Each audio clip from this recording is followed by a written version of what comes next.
ਵਾਹਿਗੁਰੂ ਜੀ ਕਾ ਖਾਲਸਾ ਵਾਹਿਗੁਰੂ ਜੀ ਕੀ ਫਤਿਹ। ਅੱਜ ਆਪਾਂ ਗੁਰਮਤ ਵੈਦਿਕ ਪ੍ਰਣਾਲੀ ਚੈਨਲ ਤੇ ਪੋਥੀ ਪਰਮੇਸ਼ਰ ਕਾ ਥਾਨ ਵਿੱਚ ਦਰਜ ਹੋਈ ਪਹਿਲੀ ਰਚਨਾ, ਜਿਸ ਦਾ ਕਿ ਸਿਰਲੇਖ ਹੈ ਜਪ, ਉਸ ਦੀ 23ਵੀਂ ਪੌੜੀ ਦੀ ਵਿਚਾਰ ਲੈ ਕੇ ਹਾਜ਼ਰ ਹੋਏ ਹਾਂ। ਪੌੜੀ ਆਪਾਂ ਪੜ੍ਹ ਲੈਂਦੇ ਹਾਂ। ਪਹਿਲਾਂ ਸਾਲਾਹੀ ਸਲਾਹੇ ਏਤੀ ਸੁਰਤ ਨਾ ਪਾਈਆ, ਨਦੀਆਂ ਅਤੇ ਵਾਹ ਪਵਹਿ ਸਮੁੰਦ ਨਾ ਜਾਣੀਐ। ਸਮੁੰਦ ਸ਼ਾਹ ਸੁਲਤਾਨ ਗਿਰਹਾ ਸੇਤੀ ਮਾਲ ਧਨ, ਕੀੜੀ ਤੁਲਨਾ ਹੋਵਨੀ ਜੇ ਤਿਸ ਮਨੋ ਨਾ ਵੀਸਰੈ।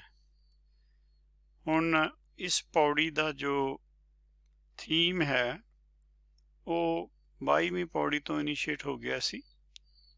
ਉੱਥੇ ਆਪਾਂ ਪੜ੍ਹ ਕੇ ਆਏ ਹਾਂ, ਓੜਕ ਓੜਕ ਭਾਲ ਥੱਕੇ ਵੇਦ ਕਹਿਣ ਇੱਕ ਬਾਤ। ਮਾਇਆ ਦੀ ਖੋਜ ਤੋਂ ਸਿਰਫ ਵੇਦ ਮਤ ਨੇ ਰੋਕਿਆ ਹੈ ਕਿ ਮਾਇਆ ਦੀ ਖੋਜ ਜੋ ਹੈ ਉਹ ਮੁਕਤੀ ਵਾਸਤੇ ਸਹਾਇਕ ਨਹੀਂ ਹੈ। ਜੇ ਖੋਜ ਕਰਨੀ ਹੈ ਤਾਂ ਬ੍ਰਹਮ ਦੀ ਕਰੋ।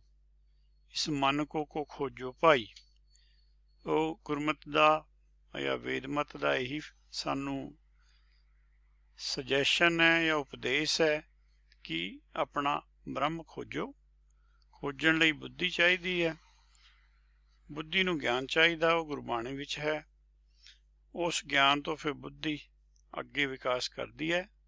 ਘੜੀਏ ਸੁਰਤ ਮਤ ਮਨ ਬੁੱਧੀ, ਇਸ ਤਰ੍ਹਾਂ ਦਾ ਜੋ ਸਿਸਟਮ ਹੈ ਉਹ ਸਾਨੂੰ ਅਪਣਾਉਣਾ ਪਏਗਾ।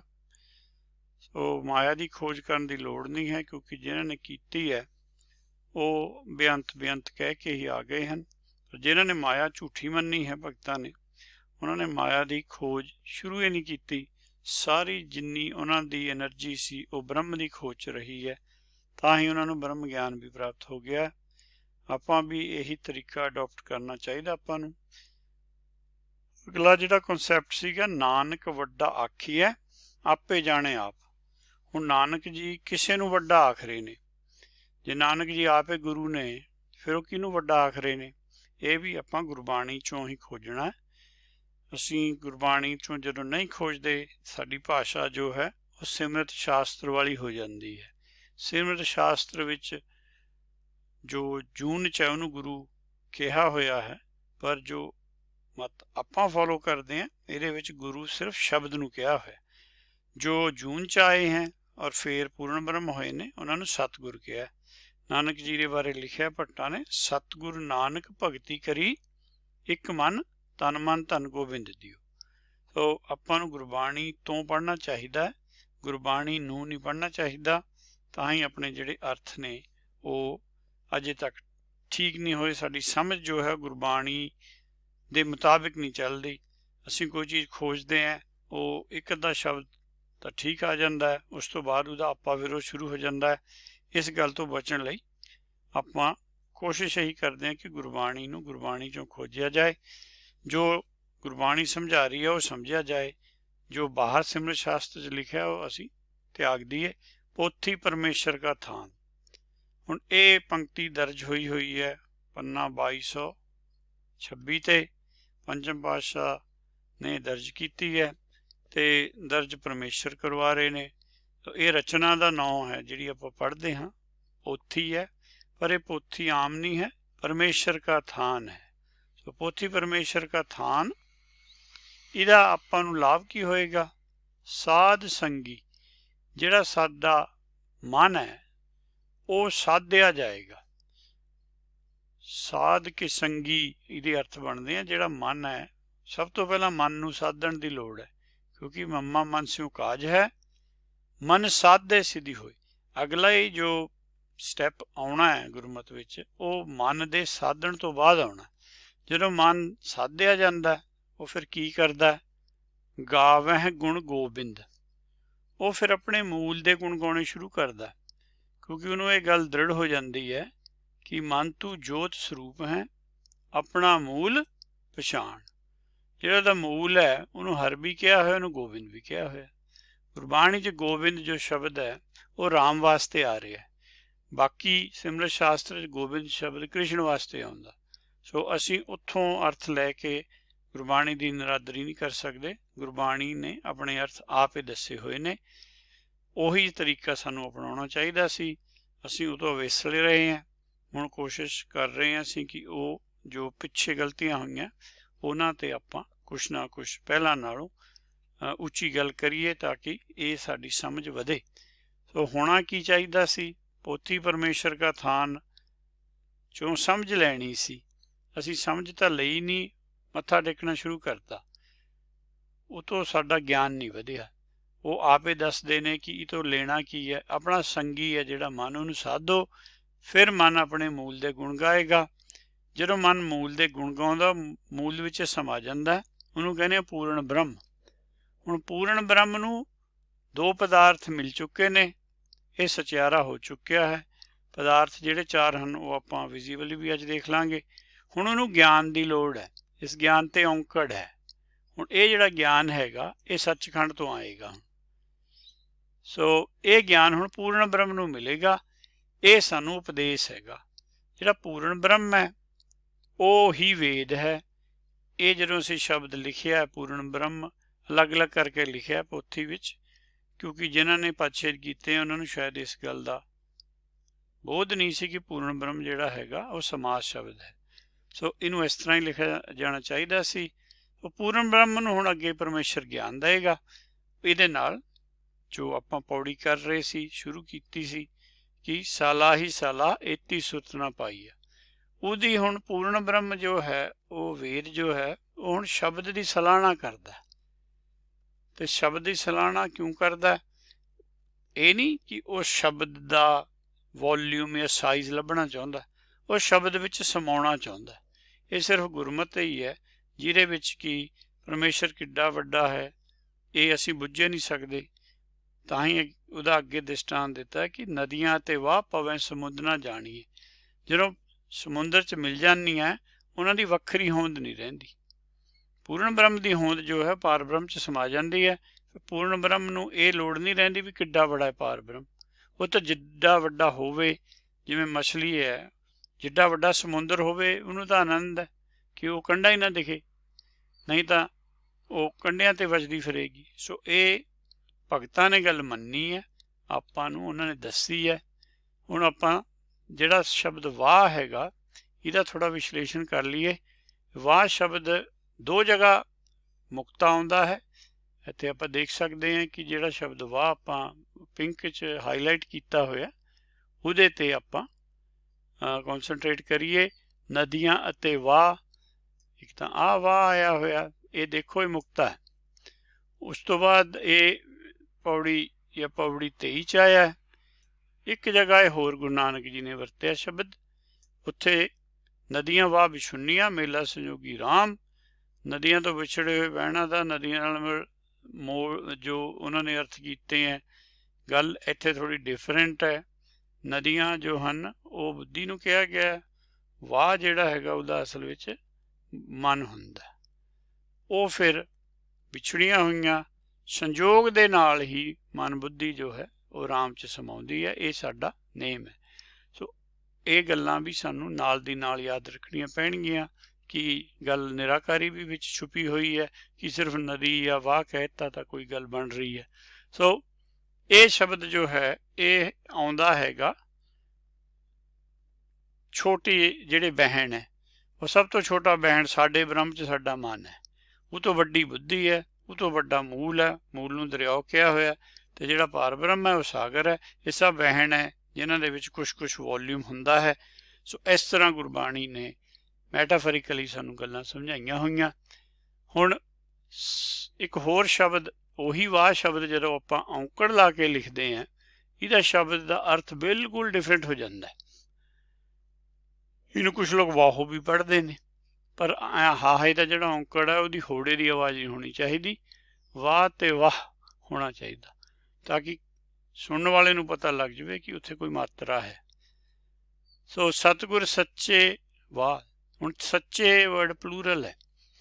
ਜਿੰਨੇ ਸਤਿਗੁਰ ਨੇ ਉਹ ਸ਼ਬਦ ਵਿੱਚ ਸਮਾਏ ਨੇ, ਸੱਚੇ ਨੇ, ਪਲੂਰਲ ਨੇ। ਜਿੰਨੇ ਸੱਚੇ ਸਤਿਗੁਰ ਨੇ ਤਿੱਥੇ ਭਗਤ ਵਸੈ ਕਿਲੋ। ਗੁਰਬਾਣੀ ਵਿੱਚ ਜੋ ਪਾਰ ਬ੍ਰਹਮ ਹੈ ਉਹਨੂੰ ਸਮੁੰਦਰ ਰੂਪ ਚ ਦੱਸਿਆ ਹੋਇਆ। ਜਦੋਂ ਸੱਚਾ ਹੈ ਤਾਂ ਇੱਕ ਹੈ, ਜਦੋਂ ਸੱਚੇ ਹੈ ਸਤਿਗੁਰ ਤਾਂ ਇਹ ਬਹੁ ਗਿਣਤੀ ਚ ਹੈ। ਉਹ ਸ਼ਬਦ ਦਾ ਰੂਪ ਹੈ। ਸੋ ਵਾਹ ਦਾ ਆਪਾਂ ਅਰਥ ਕਰਾਂਗੇ ਸ਼ਬਦ। ਸੱਚ ਸੰਭਾਲਿਆ, ਇਹ ਪਰਮੇਸ਼ਰ ਵਾਸਤੇ ਆਉਂਦਾ ਸ਼ਬਦ। ਇਹ ਵੀ ਕਲੈਕਟਿਵ ਨਾਊਨ ਹੈ, ਚਾਹੇ ਤੇ ਔਂਕੜ ਲੱਗਿਆ ਹੋਇਆ ਪਰ ਇਹ ਕਲੈਕਟਿਵ ਨਾਊਨ ਦੀ ਸੈਂਸ 'ਚ ਆਉਂਦਾ। ਜਿਵੇਂ ਆਰਮੀ ਦੀ ਸੈਂਸ 'ਚ ਹੋ ਗਿਆ, ਕਲਾਸ ਦੀ ਸੈਂਸ 'ਚ ਹੋ ਗਿਆ ਕਿ ਇੱਕ ਕਲਾਸ ਵਿੱਚ ਕਿੰਨੇ ਬੱਚੇ ਨੇ, ਬਹੁਤ ਹੋ ਸਕਦੇ ਨੇ, ਪਰ ਕਲੈਕਟਿਵਲੀ ਬੱਚੇ ਬਹੁਤ ਹੈ, ਪਰ ਉਹਨੂੰ ਕਲਾਸ ਕਿਹਾ ਜਾਂਦਾ। ਇਸ ਤਰ੍ਹਾਂ ਅਸੀਂ ਸਮਝਣਾ ਹੈ ਕਿ ਸਤਿਗੁਰ ਜਿੰਨੇ ਸੱਚੇ ਨੇ ਉਹ ਸਾਰੇ ਸ਼ਬਦ ਵਿੱਚ ਨੇ ਤੇ ਉਹ ਸੱਚ 'ਚ ਸਮਾਏ ਹੋਏ ਨੇ। ਏਤੀ ਸੁਰਤ ਨਾ ਪਾਈਆ, ਸਾਲਾਂ ਹੀ ਸਾਲਾਂ ਉਹ ਸਲਾਉਂਦੇ ਰਹਿੰਦੇ ਨੇ ਤੇ ਸੱਚ ਵਿੱਚ ਸਮਾਏ ਰਹਿੰਦੇ ਨੇ। ਵਾਹ ਵਾਹ ਤਿਸਕੋ ਜਿਸਕਾ ਹੈ ਜੀਓ। ਹੁਣ ਸ਼ਬਦ ਗੁਰੂ ਜਿਹੜਾ ਹੈ ਉਹੀ ਸਿਫਤ ਸਲਾਹ ਕਰਨ ਦਾ ਪਾਤਰ ਹੈਗਾ, ਪਰ ਉਹ ਤਾਂ ਕੀਤੀ ਜਾ ਸਕਦੀ ਹੈ ਜੇ ਗਿਆਨ ਹੋਵੇ। ਜੇ ਗਿਆਨ ਵੀ ਹੋਣਾ ਗਾਵੇ ਗੀਤ ਹੋ ਜਾਵੇ, ਜੇ ਪਤਾ ਹੀ ਨਹੀਂ ਹੈਗਾ ਕਿ ਬ੍ਰਹਮ ਬ੍ਰਹਮਾ ਪੂਰਨ ਬ੍ਰਹਮ ਪਾਰ ਬ੍ਰਹਮ 'ਚ ਕੀ ਭੇਦ ਹੈ, ਫਿਰ ਉਹ ਜਿਹੜਾ ਸਲਾਉਣਾ ਹੈਗਾ ਬਿਨ ਗੁਣ ਕੀਤੇ ਭਗਤ ਨਾ ਹੋਏ। ਉਹ ਭਗਤੀ ਵਾਸਤੇ ਗੁਣ ਚਾਹੀਦੇ ਨੇ। ਗੁਣ ਜੋ ਹਨ ਉਹ ਗੁਰਬਾਣੀ 'ਚ ਦੱਸਦੇ ਨੇ। ਸੋ ਸ਼ਬਦ ਗੁਰੂ ਹੈ ਉਹਦਾ ਹੀ ਇਹ ਜੀਓ ਹੈ। ਇਹ ਸਮਝਾਇਆ ਹੋਇਆ ਸਾਨੂੰ। ਥੱਲੇ ਲਿਖਿਆ ਵਾਹ ਵਾਹ ਕਿਆ ਖੂਬ ਗਾਵਤਾ ਹੈ। ਜਿਹੜਾ ਸ਼ਬਦ ਗੁਰੂ ਹੈ ਉਹ ਦੀ ਜਿਹੜੀ ਧੁਨੀ ਹੈਗੀ ਹੈ ਉਹ ਆਪਾਂ ਨੂੰ ਨਹੀਂ ਸੁਣਦੀ, ਉਹ ਕਿਉਂਕਿ ਮਾਇਆ ਦੇ ਕੰਨਾਂ ਦੇ ਥਰੂ ਨਹੀਂ ਸੁਣਦੀ, ਉਹ ਹਿਰਦੇ 'ਚ ਸੁਣਦੀ ਹੈ। ਜਾਂ ਖੂਬ ਲਿਖਿਆ ਹੋਇਆ ਕਬੀਰ ਜੀ ਨੇ ਤੇ ਨਾਮਦੇਵ ਜੀ ਕਹਿੰਦੇ ਨੇ ਧੰਨ ਧੰਨ ਉਹ ਰਾਮ ਬੇਣ ਵੱਜ। ਉਹ ਰਾਮ ਦੇ ਵਿੱਚ ਬੇਣ ਵੱਜਦੀ ਹੈ ਤੇ ਉਹ ਭਗਤਾਂ ਨੂੰ ਸੁਣੀ ਆ। ਉਹ ਉਹਨਾਂ ਨੇ ਦੱਸਿਆ। ਆਪਾਂ ਜੇ ਉਹਨਾਂ ਤੋਂ ਇੰਸਟਰਕਸ਼ਨ ਲੈ ਕੇ ਉਸੇ ਰਸਤੇ 'ਤੇ ਚੱਲਾਂਗੇ ਤਾਂ ਆਪਾਂ ਨੂੰ ਵੀ ਸੁਣੇਗੀ। ਗੁਰਬਾਣੀ ਵਿੱਚ ਇਹ ਨਹੀਂ ਹੈ ਕਿ ਇੱਕ ਹੀ ਭਗਤ ਆਇਆ ਉਸ ਤੋਂ ਬਾਅਦ ਕੋਈ ਦੂਸਰਾ ਨਹੀਂ ਆਇਆ। 15 ਭਗਤ ਪਹਿਲਾਂ ਆਏ, ਫਿਰ ਆਪਣੇ 10 ਮਹੱਲੇ ਵਿੱਚ ਭੱਟ ਵੀ ਆਏ। ਉਹ ਸਾਰਿਆਂ ਨੂੰ ਇਹ ਵਾਹ ਵਾਹ ਸੁਣਿਆ। ਕਬੀਰ ਜੀ ਤੋਂ ਸ਼ੁਰੂ ਹੋਈ ਹੈ ਇਹ ਗੱਲ। ਜੋ ਕਬੀਰ ਜੀ ਤੋਂ ਲੈ ਕੇ 10 ਪਾਤਸ਼ਾਹ ਤੱਕ ਇਹ ਵਾਹ ਵਾਹ ਕਿਆ ਖੂਬ ਗਾਵਤਾ ਹੈ, ਉਹਨਾਂ ਦਾ ਸੰਪਰਕ ਰਿਹਾ। ਸੋ ਵਾਹ ਵਾਹ ਸਿਫਤ ਸਲਾਹ ਹੈ। ਜੇ ਸ਼ਬਦ ਗੁਰੂ ਦੀ ਉਹ ਸਿਫਤ ਸਲਾਹ ਕਰਨੀ ਬਣਦੀ ਹੈ, ਪਰ ਇਹ ਗੁਰਮੁਖਾਂ ਨੂੰ ਪਤਾ ਹੈ। ਇਹ ਗੱਲ ਆਮ ਕਿਸੇ ਜਿਹੜੇ ਆਪਾਂ ਜਿੰਨਾ ਕੁ ਟੀਕੇ ਪੜ੍ਹੇ ਆ ਜਾਂ ਕਿਸੇ ਹੋਰ ਪੁਸਤਕਾਂ ਪੜ੍ਹੀਆਂ ਜੋ ਅੱਜ ਕੱਲ੍ਹ ਅਵੇਲੇਬਲ ਹੈ, ਇਹ ਗੱਲ ਕੋਈ ਬੁਝਾਉਂਦਾ ਨਹੀਂ ਹੈ ਵੀ ਵਾਹ ਵਾਹ ਦਾ ਅਰਥ ਸ਼ਬਦ ਗੁਰੂ ਹੁੰਦਾ ਤੇ ਉਹਦੀ ਸਿਫਤ ਸਲਾਹ ਕਰਨੀ ਹੈ। ਤਾਂ ਹੀ ਆਪਾਂ ਜਦੋਂ ਸ਼ੁਰੂ ਕੀਤੀ ਸੀ ਪੌੜੀ, ਉਹਦੇ ਵਿੱਚ ਇਹੀ ਕਨਸੈਪਟ ਸ਼ੁਰੂ ਹੋਇਆ ਸੀ ਕਿ ਸਿਫਤ ਸਲਾਹ ਹੈ ਕੀ, ਵੀ ਸਾਲਾਂ ਹੀ ਸਾਲਾਂ। ਉਹ ਜਿਹੜੀ ਸਲਾਹ ਹੈਗੀ ਹੈ ਉਹ ਕਿਹਦੀ ਕਰਨੀ ਹੈ? ਉਹ ਸ਼ਬਦ ਗੁਰੂ ਦੀ ਕਰਨੀ ਹੈ। ਸੋ ਗਲੋਰੀਫਿਕੇਸ਼ਨ ਆਫ ਕਾਸਮਿਕ ਰਿਐਲਿਟੀ, ਉਹ ਕਾਸਮਿਕ ਰਿਐਲਿਟੀ ਹੈ। ਉਹਨੂੰ ਬਾਕੀ ਧਰਮਾਂ ਨੇ ਵੀ ਥੋੜ੍ਹਾ ਬਹੁਤ ਤਾਂ ਵਿਚਾਰਿਆ ਹੋਇਆ, ਪਰ ਗੁਰਬਾਣੀ ਦਾ ਤਾਂ ਸਬਜੈਕਟ ਐਕਸਟ੍ਰੀਮਲੀ ਉਹੀ ਹੈ।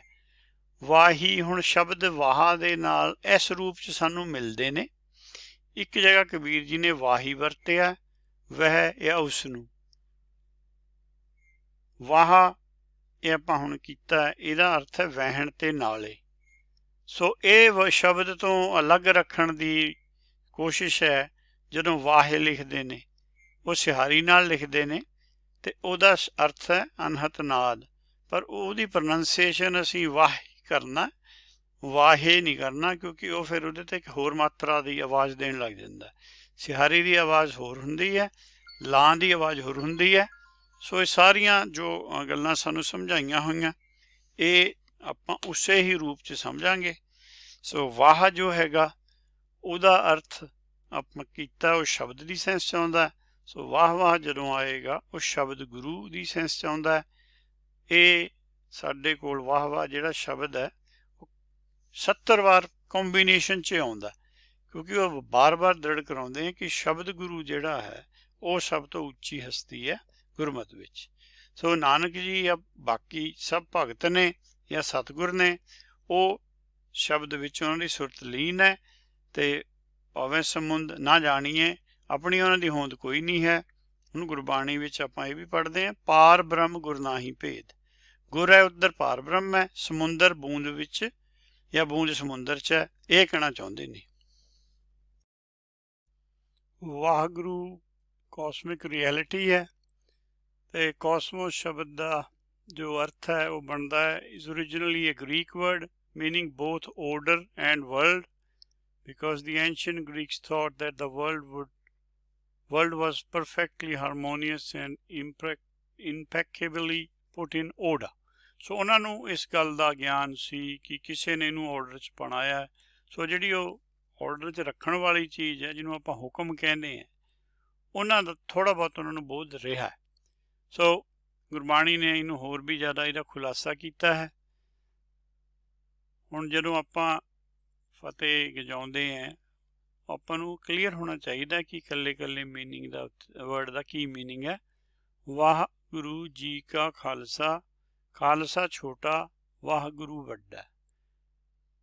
ਸੋ ਖਾਲਸਾ ਸਿਪਾਹੀ ਹੈ, ਵਾਹਿਗੁਰੂ ਫੌਜ ਹੈ। ਅਸੀਂ ਸਿਪਾਹੀ ਬਣਨਾ, ਪਰ ਸਿਪਾਹੀ ਬਣਨ ਲਈ ਵਾਹਿਗੁਰੂ ਜੀ ਕੀ ਫਤਿਹ। ਵਾਹਿਗੁਰੂ ਨੇ ਕੁਛ ਉਪਕਾਰ ਕੀਤਾ ਹੈ ਸਾਡੇ 'ਤੇ। ਪਹਿਲਾਂ ਉਹ ਉਪਕਾਰ ਦਾ ਅਸੀਂ ਸਮਝੀਏ ਉਪਕਾਰ ਕੀ ਹੁੰਦਾ। ਛੋਟੀ ਕਾਰ ਹੈ, ਉਸ ਤੋਂ ਬਾਅਦ ਫਿਰ ਪਰਉਪਕਾਰ ਹੋਏਗਾ। ਸੋ ਪਹਿਲਾਂ ਛੋਟੀ ਕਾਰ ਅਸੀਂ ਲੈਣੀ ਹੈ। ਵਾਹ ਜਮਾ ਗੁਰੂ, ਇਹ ਸ਼ਬਦ ਗੁਰੂ ਦਾ ਲਖਾਇਕ ਹੈ। ਫਾਹੇ ਕਾਟੇ ਮਿਟੇ ਗਵਨ, ਫਤਿਹ ਭਈ ਮਨ ਜੀਤ। ਹੁਣ ਜੋ ਫਤਿਹ ਸ਼ਬਦ ਹੈ, ਇਹਦੀ ਐਕਸਪਲੇਨੇਸ਼ਨ ਗੁਰਬਾਣੀ 'ਚ ਹੈ। ਫਾਹੇ ਕੀ ਹੈ? ਔਗੁਣਾਂ ਦੇ ਫਾਹੇ ਕਿਹਨੂੰ ਪਏ ਨੇ? ਮਨ ਨੂੰ ਪਏ ਨੇ। ਜਦੋਂ ਉਹ ਗਏ, ਕੱਟੇ ਗਏ ਔਰ ਮਨ ਜਿੱਤ ਲਿਆ। ਕਿਹਨੇ ਜਿੱਤਿਆ? ਬੁੱਧੀ ਨੇ ਜਿੱਤਿਆ। ਹੁਣ ਮਨ ਜੋ ਹੈ ਉਹ ਬੁੱਧੀ ਦੇ ਨਾਲ ਹੈ। ਇਹ ਦੋਨੋਂ ਹੁਣ ਆਪਣੇ ਮੂਲ 'ਚ ਸਮਾ ਜਾਂਦੇ ਨੇ। ਇਹਨੂੰ ਫਤਿਹ ਭਈ ਕਿਹਾ। ਸੋ ਜੇ ਵੇਦ ਦਾ ਗਿਆਨ ਨਾ ਹੋਵੇ ਫਿਰ ਇਹ ਫਤਿਹ ਨਹੀਂ ਮਿਲ ਸਕਦੀ। ਜੋ ਵੇਦ ਲਿਖਿਆ ਭਗਤਾਂ ਨੇ ਜਾਂ ਗੁਰਬਾਣੀ ਜੋ ਲਿਖੀ ਹੈ, ਉਹਦਾ ਏਮ ਇਹੀ ਹੈ ਤਾਂ ਕਿ ਅਸੀਂ ਆਪਣੇ ਮਨ 'ਤੇ ਜਿੱਤ ਪ੍ਰਾਪਤ ਕਰ ਲਈਏ। ਇਹ ਪਹਿਲਾ ਸਟੈਪ ਹੈਗਾ। ਉਸ ਤੋਂ ਬਾਅਦ ਅਸੀਂ ਸਾਲਾ ਹੀ ਸਲਾਹ ਕਰਾਂਗੇ। ਜਿਨ੍ਹਾਂ ਨੇ ਮਨ ਜਿੱਤ ਲਿਆ ਉਹ ਫਿਰ ਆਰਾਧਨਾ ਕਰਦੇ, ਉਹਨੂੰ ਸਾਲਾ ਹੀ ਸਲਾਹ ਕਿਹਾ। ਪਰ ਉਸ ਤੋਂ ਪਹਿਲਾਂ ਸਾਡੀ ਜੋ ਮਨ ਦੀ ਜੋ ਦਸ਼ਾ ਹੈ ਉਹ ਠੀਕ ਹੋਣੀ ਚਾਹੀਦੀ ਹੈ। ਮਨ ਸਾਡਾ ਉਨਮਨੀ ਨਹੀਂ ਹੈ, ਜੇ ਬਾਹਰਮੁਖੀ ਹੈ। ਉਨਮਨੀ ਹੈ ਕਿ ਆਪਣੇ ਅੰਦਰ ਇਹ ਸਮਾ ਗਿਆ, ਆਪਣੇ ਮੂਲ 'ਚ ਸਮਾ ਗਿਆ ਜਿੱਥੋਂ ਇਹ ਪੈਦਾ ਹੋਇਆ ਸੀ। ਫਿਰ ਜੋ ਫਾਹੇ ਆ ਉਹ ਕੱਟੇ ਜਾਂਦੇ ਨੇ। ਉਸ ਤੋਂ ਬਾਅਦ ਪੂਰਨ ਬ੍ਰਹਮ ਹੋ ਜਾਂਦਾ ਹੈ। ਪੂਰਨ ਬ੍ਰਹਮ ਨੂੰ ਦੋ ਪਦਾਰਥ ਮਿਲ ਜਾਂਦੇ ਨੇ। ਉਹ ਪਰਮੇਸ਼ਰ ਜੀ, ਗੁਰੂ ਜੋ ਵਾਹਿਗੁਰੂ ਹੈ, ਉਹਨਾਂ ਨੂੰ ਫਿਰ ਦੋ ਪਦਾਰਥ ਹੋਰ ਪ੍ਰਦਾਨ ਕਰਨਗੇ। ਸੋ ਇਹ ਜੋ ਸ਼ਬਦ ਆਪਾਂ ਇੱਕ ਪੜ੍ਹਦੇ ਹਾਂ, ਜਿਹਦੇ 'ਚੋਂ ਅਸੀਂ ਭੁਲੇਖੇ ਨਾਲ ਇਹਨੂੰ ਨਾਮ ਮੰਨ ਲਿਆ ਹੈ, ਇਹ ਜਸ ਹੈ। ਨਾਮ ਔਰ ਜਸ 'ਚ ਫਰਕ ਹੁੰਦਾ। ਨਾਮ ਅਸੀਂ ਪਹਿਲਾਂ ਤਾਂ ਗਿਆਨ ਲੈਣਾ। ਫਤਿਹ ਭਾਈ ਮਨਜੀਤ ਤਾਂ ਗਿਆਨ ਨਾਲ ਹੋਣੀ ਹੈ। ਉਸ ਤੋਂ ਬਾਅਦ ਸਾਨੂੰ ਨਾਮ ਮਿਲਦਾ। ਫਿਰ ਉਹ ਨਾਮ 'ਚ ਲਗਾਤਾਰ ਰਹਿਣ ਲਈ ਨਾਮ ਦਾ ਜਸ ਕਰਨਾ ਪੈਂਦਾ। ਹੁਣ ਇਹ ਭੱਟ ਜੀ ਨੂੰ ਕਿਉਂਕਿ ਸ਼ਬਦ ਉਹਨਾਂ ਦੇ ਅੰਦਰ ਵੱਜਦਾ, ਉਹ ਤਾਂ ਵਾਹਿਗੁਰੂ ਕਹਿਣਾ ਉਹਨਾਂ ਦਾ ਤਾਂ ਜਾਇਜ਼ ਹੈ।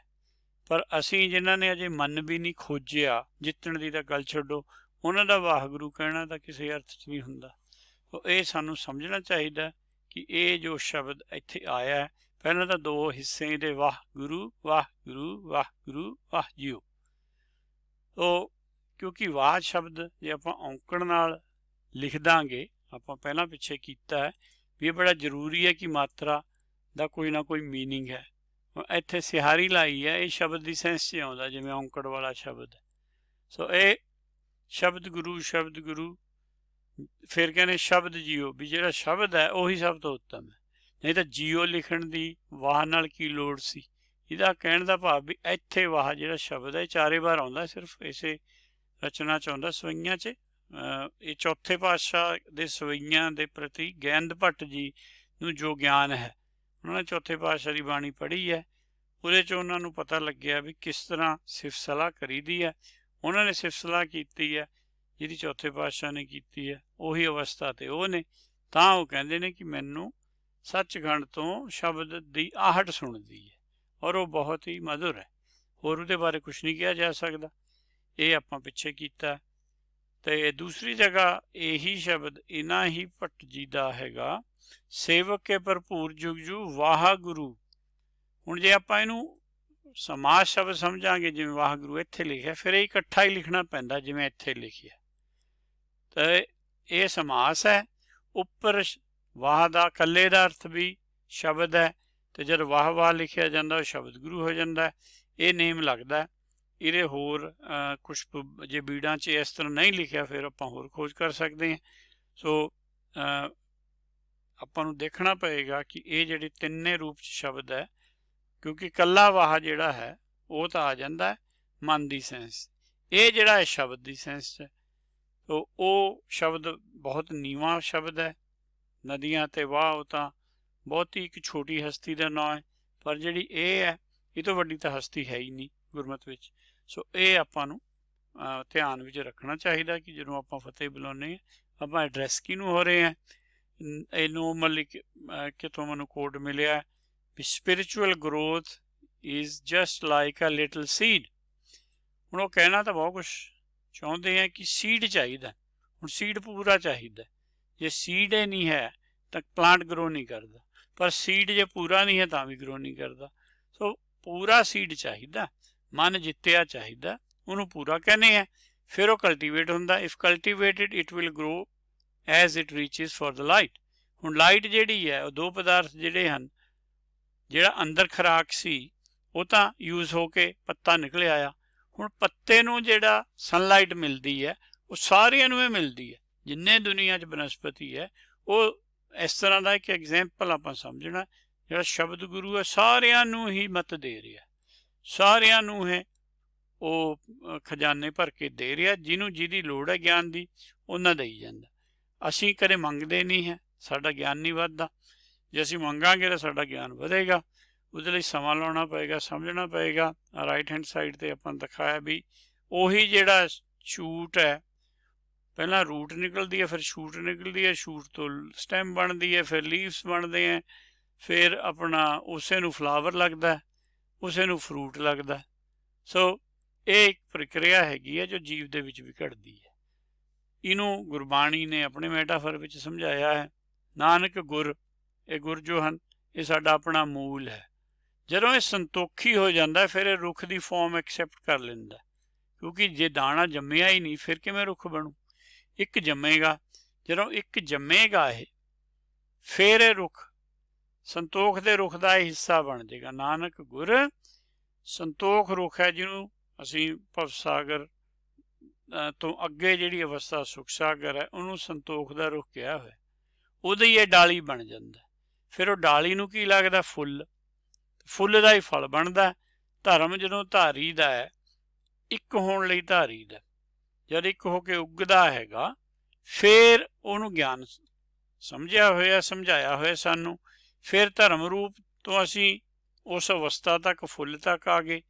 हुण जिहड़ा फल है वो हुण परमेश्वर देगा, वो ज्ञान रूप फल दिंदा है, क्योंकि असी परमेश्वर नूं या अपने गुरु नूं ज्ञान रूपे जानते हैं। पहली स्टेज ते साडा ज्ञान पूरा हो जाता, फिर असी गुर हो जाते हैं, संतोख दे रुख का हिस्सा बन जाते हैं। फिर इत्थे धर्म साडा पूरा हो जाता। फिर इस दो पदार्थ नूं अगे दो पदार्थ होर चाहिए ने। वो जिहड़ा फल रूप ज्ञान हैगा वो परमेश्वर ने देना, उन्होंने नाम कहने हैं। ये ज्ञान औंकड़ वाला जिहड़ा है ये नाम की सेंस है। पर आपां देखते हैं भी लिटरेचर विच बड़े प्रेवलेंट है गुरु मान्यो ग्रंथ, इंग्लिश ग्रंथ भी दाए Guru, refers to the historic statement of 10th Sikh Guru. भी उन्होंने बचना चाहते हैं भी लिखी हुई तो किते है नहीं, भी ऐ कह के छुट जाएंगे। भी उन्होंने जी मूँह जबानी ये गल कही सी शॉर्टली बिफोर हिज डिमाइस। सो वो फिर जेड़े नूं कहा सी वो साडे कोल तां अज ताईं गुरुद्वारा ही नहीं लभ्या जिथे गल कही सी। जिथे आपां जाने हैं जिन्हों नदेड़ कहते हैं जगह धरती नूं, उत्थे तुहानूं कोई आदि ग्रंथ या गद्दी साहब गुरुद्वारा नहीं मिलता। जे हुई हुंदी है घटना तो मिलना सी। वो तो पहला पंचम पातशाह ने पोथी परमेश्वर का थान कहता सी, 10वें पातशाह ने सिर्फ 9वें पातशाह की बाणी उहदे च ऐड की है, होर कोई चेंज तो किया नहीं है। फिर वो किवें कह देणगे गुरु मान्यो ग्रंथ। वो आप अपनी चौपाई च कहने आदन ते एक अवतारा सोई गुरु समझो हमारा। असी ये गल्लां करके हिस्टोरिकल अपने धर्म नूं नीवां करदे हैं। आ असली दी सच्चाई है। The dohra was a part of Guru Gobind last sermon. ਉਹ ਇਹ ਹੁਣ ਹਦੀਸਾਂ ਵਾਲੀਆਂ ਗੱਲਾਂ ਸ਼ੁਰੂ ਹੋਈਆਂ ਹੋਈਆਂ। ਨਾਓ ਪਾਰਟ ਆਫ ਡੇਲੀ ਅਰਦਾਸ। ਅਰਦਾਸ ਵੀ ਹੁਣ 1934 'ਚ ਬਣੀ ਹੈ, ਉਸ ਤੋਂ ਪਹਿਲਾਂ ਤਾਂ ਅਰਦਾਸ ਕਰਦਾ ਹੀ ਨਹੀਂ ਸੀ ਕੋਈ। ਉਹ ਵੀ ਸਾਨੂੰ ਜਦੋਂ ਮਿਸ਼ਨਰੀ ਆਏ ਹੈ ਬਾਹਰੋਂ, ਉਹ ਕਹਿੰਦੇ ਅਸੀਂ ਆਪਣੇ ਧਰਮ ਵਿੱਚ ਪ੍ਰੇ ਕਰਦੇ ਹਾਂ। ਤੁਸੀਂ ਤਾਂ ਬਾਰਬੈਰਿਕ ਲੋਕ ਹੋ, ਤੁਸੀਂ ਕਿਉਂ ਨਹੀਂ ਕਰਦੇ, ਤੁਸੀਂ ਵੀ ਸਾਥੋਂ ਸਿੱਖੋ। ਜਿਵੇਂ ਕੱਲ੍ਹ ਵੀ ਮੈਂ ਕਿਹਾ ਸੀ ਵੀ ਜਿਹੜਾ ਬਲੈਕ ਕਲਚਰ ਹੈ ਅਫਰੀਕਨ, ਉਹ ਕਹਿੰਦਾ ਵੀ ਜਦੋਂ ਗੋਰੇ ਮਿਸ਼ਨਰੀ ਆਏ ਹੈ, they had the book and we had the land. ਕਹਿੰਦਾ ਫਿਰ ਅੱਖਾਂ ਸਾਨੂੰ ਇਹਨਾਂ ਨੇ ਕਿਹਾ ਮੀਚੋ ਅਸੀਂ ਤੁਹਾਨੂੰ ਪ੍ਰੇਅਰ ਕਰਨਾ ਸਿਖਾਉਂਦੇ ਹਾਂ। When we open our eyes they had the land and we had the book. ਇਹ ਸਾਡੇ ਨਾਲ ਵੀ ਹੋਇਆ। ਇਹ ਸਭ ਉਸੇ ਹੀ ਇਫੈਕਟ 'ਚੋਂ ਗੱਲਾਂ ਚੱਲੀ ਜਾ ਰਹੀਆਂ ਨੇ। Its inclusion is based on the Rahitnama Bhai Nand Lal ji and I witness. ਇਹ ਅਸੀਂ ਕੋਲੋਂ ਗੱਲਾਂ ਘੜੀਆਂ ਹੋਈਆਂ। ਦੂਸਰਾ ਰੂਪ ਗ੍ਰੰਥ ਜੀ ਜਾਨ ਉਨਕੇ ਅੰਗ ਮੇਰੋ ਕਰਮਾਨ। ਇਹ ਉਹਨਾਂ ਕਿਸੇ ਦਾ ਲਿਖਿਆ ਹੋਇਆ ਮਨ ਘੜਤ ਗੱਲ ਹੈ। ਜੋ ਸਿੱਖ ਗੁਰ ਦਰਸ਼ਨ ਕੀ ਚਾਹ ਦਰਸ਼ਨ ਕਰੋ ਗ੍ਰੰਥ ਜੀ ਆ। ਇਹਨੂੰ ਉਹਨਾਂ ਨੇ ਗ੍ਰੰਥ ਕਿਹਾ ਹੀ ਨਹੀਂ ਹੈ, ਗ੍ਰੰਥ ਨਾਲ ਉਹਨੇ ਦਸਮ ਨੂੰ ਕਿਹਾ। ਜੇ ਇਹ ਗੱਲ ਉਹਨਾਂ ਦੀ ਸੱਚੀ ਹੈ ਫਿਰ ਤਾਂ ਦਸਮ ਨੂੰ ਗ੍ਰੰਥ ਮੰਨਣਾ ਚਾਹੀਦਾ। ਇਹਨੂੰ ਅਸੀਂ ਕਿਵੇਂ ਕਹਿ ਦਾਂਗੇ। ਸੋ ਇੰਨੇ ਆ ਇਹਦੇ ਵਿੱਚ ਆਪਾ ਵਿਰੋਧੀ ਚੀਜ਼ਾਂ ਛੁਪੀਆਂ ਹੋਈਆਂ। ਦੋਹਰਾ ਜੋ ਲਿਖਿਆ ਹੋਇਆ, ਸਾਨੂੰ ਕੀ ਕਰਨਾ ਚਾਹੀਦਾ। ਆ ਪ੍ਰਿੰਸੀਪਲ ਆਫ ਇੰਟਰਪ੍ਰੀਟੇਸ਼ਨ ਹੈ ਗੁਰਬਾਣੀ। ਜੇ ਅਸੀਂ ਇਹਨੂੰ ਫੋਲੋ ਕਰਾਂਗੇ ਅਸੀਂ ਇਹਨਾਂ ਸਾਰੀਆਂ ਚੀਜ਼ਾਂ ਤੋਂ ਬਚ ਜਾਵਾਂਗੇ। ਇਹਦਾ ਪੰਜਾਬੀ ਅਨੁਵਾਦ ਮੈਂ ਗਾਹਾਂ ਪਾਇਆ ਹੋਇਆ। ਇਹ ਹੈਗਾ ਜੀ, ਪਹਿਲਾਂ ਤਾਂ ਉਹ ਕਹਿੰਦੇ ਸਿਧਾਂਤ ਗ੍ਰੰਥ ਵਿੱਚ ਜੁੜੇ ਹੋਏ ਹਨ। ਇਹ ਵੀ ਗੱਲ ਗਲਤ ਹੈ, ਪੋਥੀ ਲਿਖਿਆ ਇਹਨੂੰ, ਜਿਹੜੇ ਲਿਖ ਰਹੇ ਉਹ ਵੀ ਭੁੱਲ ਜਾਂਦੇ ਬਾਬਰ। ਅਸਲੀ ਗੱਲ ਇਹ ਹੈ ਕਿ ਇਹਨਾਂ ਨਿਯਮਾਂ ਅਤੇ ਅਧਿਕਰਮਾਂ ਦੀ ਖੋਜ ਕਰਨ ਲਈ ਸਾਨੂੰ AGGS ਦੀਆਂ ਹੱਦਾਂ ਤੋਂ ਅੱਗੇ ਵਧਣ ਦੀ ਲੋੜ ਨਹੀਂ, ਜਿਨ੍ਹਾਂ ਦੀ ਵਰਤੋਂ ਸ਼ਾਸਤਰ ਦੇ ਅਰਥ ਦਾ ਪਤਾ ਲਾਉਣ ਲਈ ਕੀਤੀ ਜਾਂਦੀ ਹੈ।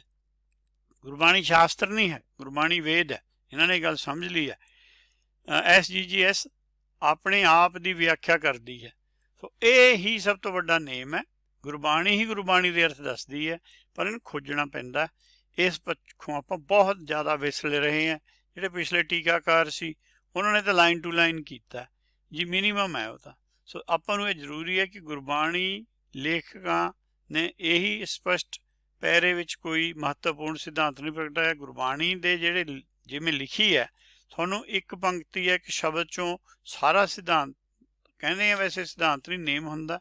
ਨੇਮ ਦਾ ਨਹੀਂ ਪਤਾ ਲੱਗਦਾ। ਉਹਦੇ ਲਈ ਸਾਰੀ ਬਾਣੀ 'ਚੋਂ ਤੁਹਾਨੂੰ ਕੁਛ ਨਾ ਕੁਛ ਖੋਜਣਾ ਪੈਂਦਾ। ਅਤੇ ਆਹ ਵੀ ਆਪਾਂ ਨੂੰ ਇੱਕ ਇੰਸਟਰਕਸ਼ਨ ਹੈ, ਕਿਰਪਾ ਕਰੀ ਕਿਰਪਾ ਜਿਸ ਆਪਣ ਨੇ ਨਾਮ ਲਾਏ। ਇਹ ਕਿਰਪਾ ਹੈਗੀ ਹੈ। ਇਹ ਨਾਮ ਜੋ ਹੈਗਾ ਇਹ ਹੈਗਾ ਸੱਚਖੰਡ ਵਾਲਾ, ਇਹ ਵਾਹ ਵਾਹ ਹੈਗਾ। ਉਹ ਨਾਮ 'ਚ ਲੱਗ ਜਾਂਦੇ ਨੇ। ਕਿਰਪਾ ਪਰਮੇਸ਼ਰ ਜੀ ਕਰਦੇ ਨੇ, ਅਸੀਂ ਮਨ ਔਰ ਚਿੱਤ ਨੂੰ ਜੋੜਿਆ ਹੋਇਆ। ਉਸ ਤੋਂ ਬਾਅਦ ਕਿਰਪਾ ਹੁੰਦੀ ਹੈ। ਦੋਏ ਕਰ ਜੋੜ ਕਰੋ ਅਰਦਾਸ। ਜਦੋਂ ਤੱਕ ਮਨ ਚਿੱਤ ਨਹੀਂ ਜੁੜੇ ਆਪਾਂ ਅਰਦਾਸ ਨਹੀਂ ਕਰ ਸਕਦੇ। ਮਨ ਚਿੱਤ ਜੋੜਨ ਲਈ ਜਪ ਕੀਤਾ ਜਾਂਦਾ, ਉਹਦੇ ਲਈ ਅਰਦਾਸ ਨਹੀਂ ਹੈ। ਇਹ ਵੈਸਟਰਨ ਫਿਲੋਸਫੀ ਵਾਲਿਆਂ ਨੇ ਸਾਡੇ ਅੰਦਰ, ਕਿਉਂ ਉਹਨਾਂ ਨੂੰ ਕੀ ਪਤਾ ਅਰਦਾਸ ਕਿਹੜੇ ਤੇ ਲੈਵਲ 'ਤੇ ਕਰੀ ਦੀ ਹੈ। ਉਹਨਾਂ ਨੇ ਆਪਣੀ ਜਿਹੜੀ ਨੀਵੀਂ ਸੋਚ ਹੈ ਸਾਨੂੰ ਦੇ ਦਿੱਤੀ। ਹੁਣ ਅਸੀਂ ਉਹਦੇ 'ਚ ਫਸੇ ਹੋਏ ਹਾਂ। ਗੁਰਬਾਣੀ ਇਹਨਾਂ ਗੱਲਾਂ ਨੂੰ ਨਹੀਂ ਮੰਨਦੀ। ਨਾਨਕ ਚੌਥੇ ਪਦ ਵਿੱਚ ਸੋ ਜਨ ਗਤੀ ਪਾਏ। ਹੁਣ ਚੌਥੇ ਪਦ ਦੀ ਗੱਲ ਆ ਰਹੀ ਹੈ। ਸੋ ਇੱਕ ਚੌਥਾ ਪਦ ਹੈਗਾ, ਉਹਦੇ ਬਾਰੇ ਵੀ ਆਪਾਂ ਸਾਰੀਆਂ ਗੱਲਾਂ ਰਿਲੇਟਿਡ ਹੈ। ਵੀ ਚੌਥੇ ਪਦ ਤੋਂ ਲਈ ਸਭ ਤੋਂ ਪਹਿਲਾਂ ਕਬੀਰ ਜੀ ਪਹੁੰਚੇ ਚੌਥੇ ਪਦ 'ਤੇ। ਅੱਲਾ ਲਹੋਂ, ਉਹ ਕਹਿੰਦੇ ਵੀ ਮੈਂ ਅੱਲਾ ਨੂੰ ਜਾਣਿਆ ਪਹਿਲਾਂ ਤਾਂ। ਫਿਰ ਉਸ ਤੋਂ ਬਾਅਦ ਉਹ ਕਹਿੰਦੇ ਜੇ ਮੈਂ ਹੁਣ ਸਮਝਾਵਾਂਗਾ ਕਿਸੇ ਨੂੰ, ਜੇ ਉਹਦੀ ਬੁੱਧ ਠੀਕ ਹੋਏਗੀ, ਉਹ ਅੱਲਾ ਲਹੰਤਾ ਉਹ ਵੀ ਸਮਝ ਲੈਣਗੇ। ਉਹ ਇਸ ਤੋਂ ਬਾਅਦ ਭਗਤ ਨਾਮਦੇਵ ਜੀ ਹੋਏ ਨੇ, ਫਿਰ ਰਵਿਦਾਸ ਜੀ ਹੋਏ ਨੇ। ਸੋ ਇਹ ਇੱਕ ਸਿਸਟਮ ਹੈ। ਅੱਲਾ ਲਹੋਂ ਤੋਂ ਕਿਆ ਕਹੋ, ਕਹਿੰਦੇ ਅੱਲਾ ਬਾਰੇ ਤਾਂ ਮੈਂ ਕੁਛ ਨਹੀਂ ਕਹਿ ਸਕਦਾ, ਪਰ ਜੋ ਉਪਕਾਰ ਉਹ ਤੁਹਾਡੇ 'ਤੇ ਕਰੇਗਾ ਉਹਦੇ ਬਾਰੇ ਮੈਂ ਦੱਸ ਸਕਦਾ ਕਿ ਤੁਹਾਨੂੰ ਅੱਗੇ ਫਿਰ ਸ਼ਬਦ ਨਾਲ ਤੁਹਾਡਾ ਸੰਪਰਕ ਹੋ ਜਾਏਗਾ। ਅਤੇ ਅੱਲਾ ਲਹੰਤਾ ਵੀ ਇਉਂ ਕਰਨਗੇ। ਕਿਸੇ ਹੋਰ ਮੱਤ 'ਚ ਲਹੋਂ ਤਾਂ ਕਿਹਾ ਹੋਇਆ, ਲਹੰਤਾ ਤਾਂ ਕੋਈ ਹੈ ਨਹੀਂ। ਕਿਸੇ ਹੋਰ ਮੱਤ 'ਚ ਕੋਈ ਹੋਰ ਅੱਗੇ ਬਰਾਬਰ ਦਾ ਭਗਤ ਹੀ ਨਹੀਂ ਆਇਆ। ਇੱਥੇ 35 ਭਗਤ ਇੱਕੇ ਲੈਵਲ ਦੇ ਨੇ, ਕਿਉਂਕਿ ਇਹ ਵੇਦ ਮੱਤ ਹੈ। ਜਿਹੜੀਆਂ ਅਵੈਦਿਕ ਮੱਤਾਂ ਉਹਨਾਂ 'ਚ ਇੱਕ ਆ ਜਾਂਦਾ, ਉਹਦੀ ਗੱਲ ਨੂੰ ਪਤਾ ਨਹੀਂ ਉਹ ਕਿੰਨੀ ਕੁ ਸੱਚ ਹੁੰਦੀ ਹੈ। ਉਸ ਤੋਂ ਬਾਅਦ ਜਿਹੜਾ ਬਾਕੀ ਹੈ ਉਹ ਸਮਝਦੇ ਨਹੀਂ ਹੈ, ਉਹਨਾਂ ਫਿਰਕਾ ਪ੍ਰਸਤੀ ਸ਼ੁਰੂ ਹੋ ਜਾਂਦੀ ਹੈ। ਉਹ ਫਿਰ ਜੋ ਵੀ ਸੀ ਉਹ ਉੱਥੇ ਹੀ ਮੁੱਕ ਜਾਂਦਾ। ਇਹ ਇੱਕ ਮੱਤ ਨੂੰ ਉਪਦੇਸ਼ ਦਿੱਤਾ ਹੋਇਆ। ਜਿਹੜੇ ਸ਼ੇਖ ਆਪਣੇ ਆਪ ਨੂੰ ਮੰਨਦੇ ਨੇ, ਸ਼ੇਖ ਸਬੂਰੀ ਬਾਹਰਾ ਕਿਆ ਹਜ ਕਾਬੇ ਜਾਏ, ਕਬੀਰ ਜਾ ਕੀ ਦਿਲ ਸਾਬਤ ਨਹੀਂ ਤਾਂ ਕੋ ਕਹਾਂ ਖੁਦਾਏ। ਉਹ ਕਹਿੰਦੇ ਭਾਈ ਪਹਿਲਾਂ ਫਤਿਹ ਭਾਈ ਮਨ ਜੀਤ, ਉੱਥੇ ਆ ਜਾਓ। ਉਹ ਤੋਂ ਗਾਹਾਂ ਫਿਰ ਤੁਹਾਨੂੰ ਇਹ ਗੱਲ ਮਿਲੇਗੀ ਤੇ ਇਹ ਗੱਲ ਆਪਾਂ ਵੀ ਦ੍ਰਿੜ ਕਰਨੀ ਹੈ। ਫਤਿਹ ਭਾਈ ਮਨਜੀਤ ਆਪਾਂ ਅੱਗੇ ਰੱਖਣਾ। ਨਾ ਪਾਕ ਪਾਕ ਕਰ ਹਦੂਰ ਹਦੀਸਾ, ਸਾਬਤ ਸੂਰਤ ਦਸਤਾਰ ਸਿਰਾ। ਹੁਣ ਦੋਨੋਂ ਜਗ੍ਹਾ ਸਾਬਤ ਸ਼ਬਦ ਆਉਂਦਾ। ਇੱਕ ਜਗ੍ਹਾ ਇਹ ਆਇਆ ਹੈਗਾ ਆਪਾਂ ਜੋ ਕੀਤਾ ਹੈ ਪਹਿਲਾਂ, ਸ਼ੇਖ ਸਬੂਰੀ ਬਾਹਰਾ। ਇਹ ਕਿਸੇ ਹੁਰਮਤ ਨੂੰ ਕਿਹਾ ਹੋਇਆ ਜਿਹਦੇ ਵਿੱਚ ਕਿ ਹੱਜ ਜਾਂ ਕਾਬੇ ਜਾਣ ਦੀ ਰਵਾਇਤ ਹੈ। ਉਹ ਕਹਿੰਦੇ ਹੱਜ ਕਾਬਾ ਤਾਂ ਅੰਦਰ ਹੀ ਹੁੰਦਾ ਪਰ ਦਿਲ ਸਾਬਤ ਚਾਹੀਦਾ, ਉਸ ਤੋਂ ਬਾਅਦ ਫਿਰ ਪਰਮੇਸ਼ਰ ਕਿਰਪਾ ਕਰਦਾ। ਪਰ ਜਿਹੜੇ ਸਿਰਫ ਬਾਹਰੇ ਹੱਜ ਕਾਬਾ ਸਮਝਦੇ ਨੇ ਉਹਨਾਂ ਤੇ ਉਹ ਕਿਰਪਾ ਨਹੀਂ ਹੋ ਸਕਦੀ। ਫਿਰ ਪੰਚਮ ਪਾਤਸ਼ਾਹ ਨੇ ਇਸ ਗੱਲ ਨੂੰ ਰਿਪੀਟ ਕੀਤਾ, ਨਾ ਪਾਕ ਪਾਕ ਕਰ। ਨਾ ਪਾਕ ਤਾਂ ਤੇਰਾ ਮਨ ਹੈ, ਉਹ ਕਿਵੇਂ ਪਾਕ ਹੋਏਗਾ? ਉਹਨਾਂ ਨੂੰ ਵੀ ਉਪਦੇਸ਼ ਤਾਂ ਇਹੀ ਹੈ ਕਿ ਜੋ ਲਿਖਿਆ ਹੋਇਆ ਹੈ ਉਹਨੂੰ ਤੁਸੀਂ ਮਨ ਤੇ ਲਾਓ, ਮਨ ਕਾਬੂ 'ਚ ਨਹੀਂ ਹੈ। ਫਤਿਹ ਭਾਈ ਮਨਜੀਤ, ਉਹ ਜਿਹੜਾ ਮਨ ਹੈ ਉਹੀ ਤਾਂ ਨਾ ਪਾਕ ਹੈ, ਉਹਨੂੰ ਪਾਕ ਕਰ, ਆਪਣੇ ਮੂਲ ਵਰਗਾ ਬਣਾ। ਕਿਵੇਂ? ਹਦੂਰ ਹਦੀਸਾ, ਜਿਹੜੀਆਂ ਵੀ ਤੂੰ ਹਦੀਸਾ ਸਮਝਦਾ ਵੀ ਮੁਹੰਮਦ ਜੀ ਦਾ ਉਪਦੇਸ਼ ਹੈ, ਉਹਨੂੰ ਆਪਣੇ ਨਾਲ ਤਾਂ ਸਮਝ, ਉਹ ਤੇਰੇ ਨਾਲ ਹੈ ਜਿਹਦੇ ਨਾਲ ਤੂੰ ਜੁੜਨਾ, ਤਾਂ ਤੇਰਾ ਕੋਈ ਫਾਇਦਾ ਹੋਏਗਾ, ਤਾਂ ਤੂੰ ਸਾਬਤ ਸੂਰਤ ਹੋ ਜਾਏਗਾ। ਕਹਿਣ ਦਾ ਮਤਲਬ ਪੂਰਨ ਬ੍ਰਹਮ ਹੋ ਜਾਏਗਾ। ਫਿਰ ਤੇਰੇ ਪਰ ਦਸਤਾਰ ਸਿਰਾ, ਇਹ ਸਾਡੇ ਸਿਰ ਪਰ ਜੋ ਅਸੀਂ ਪਗੜੀ ਬੰਨੀ ਹੈ ਇਹ ਦਸਤਾਰ ਨਹੀਂ ਹੈ, ਇਹ ਪਰਮੇਸ਼ਰ ਦੀ ਕਿਰਪਾ ਹੈ, ਤਾਂ ਹੀ ਆਪਾਂ ਇਹਨੂੰ ਬਲੂ ਸ਼ੋ ਕੀਤਾ। ਦਸਤਾਰ ਸਿਰਾ ਕਹਿਣ ਦਾ ਭਾਵ ਪਹਿਲਾਂ ਸਾਬਤ ਸੂਰਤ ਹੋਣਾ ਪੈਂਦਾ। ਇਹ ਆਪਾਂ ਸਾਰਾ ਐਕਸਰਸਾਈਜ਼ ਤਾਂ ਕਰ ਰਹੇ ਹਾਂ ਕਿ ਸਾਲਾਹੀ ਸਾਲਾਹ ਤੋਂ ਵਿੱਚ ਇੱਕ ਸਟੈਪ ਹੈ ਜਿਹੜਾ ਗੁਰਮਤ ਵਿੱਚ ਬਹੁਤ ਇਲੈਬੋਰੇਟ ਤਰੀਕੇ ਨਾਲ ਸਮਝਾਇਆ ਹੋਇਆ। ਅਸੀਂ ਜੇ ਸਿੱਧਾ ਹੀ ਇਹਨੂੰ ਛੱਡ ਕੇ ਫਤਿਹ ਭਾਈ ਮਨਜੀਤ ਨਹੀਂ ਕਰਾਂਗੇ ਤਾਂ ਸਾਲਾਹੀ ਸਾਲਾਹ ਨਹੀਂ ਹੋ ਸਕਦਾ। ਤਾਂ ਆਪਾਂ ਇਹ ਸਾਰੀ ਐਕਸਰਸਾਈਜ਼ ਕਰ ਰਹੇ ਤਾਂ ਕਿ ਸਾਨੂੰ ਪਤਾ ਲੱਗੇ ਕਿ ਵਿੱਚ ਕੀ ਹੈ। ਪਹਿਲਾਂ ਮਨ ਤੇ ਜੀਤ ਪ੍ਰਾਪਤ ਹੋਣੀ ਹੈ, ਉਹ ਹਦੀਸਾ ਤਾਂ ਤੂੰ ਕਰ ਲਾ, ਹਦੀਸਾਂ ਪਲੂਰਲ ਹੈ, ਤੇ ਉਹਦੇ ਨਾਲ ਤੇ ਜੇ ਤੂੰ ਸਾਬਤ ਸੂਰਤ ਹੋ ਗਿਆ, ਜੇ ਮੰਨ ਲਈ ਤੂੰ ਉਹ ਗੱਲ, ਫਿਰ ਪਰਮੇਸ਼ਰ ਕਿਰਪਾ ਕਰਦਾ। ਦਸਤਾਰ ਸਿਰਾ ਪਰਮੇਸ਼ਰ ਦਾ ਦਸਤ ਮਤਲਬ ਹੱਥ ਹੈ। ਇਹ ਕੋਈ ਜੋ ਫਿਜ਼ੀਕਲ ਸਾਨੂੰ ਦਿਖਦੀ ਹੈ ਜਿਹਨੂੰ ਅਸੀਂ ਗੁਰਬਾਣੀ 'ਚ ਪਾਗ ਲਿਖਿਆ, ਇਹ ਉਹਦੀ ਗੱਲ ਨਹੀਂ ਹੈ, ਜਿਹਨੂੰ ਆਪਾਂ ਪੰਜਾਬੀ 'ਚ ਪੱਗ ਕਹਿੰਦੇ ਹਾਂ। ਇਹ ਉਪਦੇਸ਼ ਦੂਸਰਿਆਂ ਨੇ ਦਿੱਤਾ। ਸ਼੍ਰੀ ਰਾਮਚੰਦ ਲਿਖਿਆ ਹੋਇਆ ਗੁਰਬਾਣੀ 'ਚ, ਡਿਫਾਈਨ ਕੀਤਾ ਹੋਇਆ, ਸ਼੍ਰੀ ਰਾਮਚੰਦ ਜਿਸ ਰੂਪ ਨਾ ਰੇਖਿਆ। ਅਸੀਂ ਜਿਹੜੇ ਰਾਮਚੰਦ ਨੂੰ ਪੂਜਣਾ ਹੈ ਉਹੀ ਸਾਡਾ ਅੱਲਾ ਵੀ ਹੈ, ਪਰ ਉਹਦਾ ਰੂਪ ਰੇਖ ਕੁਛ ਨਹੀਂ ਹੈ। ਜਿਹਦੀ ਰੂਪ ਰੇਖਿਆ ਮੂਰਤੀ ਬਣ ਗਈ ਉਹ ਰਾਮ ਨਹੀਂ ਰਿਹਾ। ਸੋ ਇਹ ਐਬਸਟਰੈਕਟ ਨਾਊਨ ਹੈ।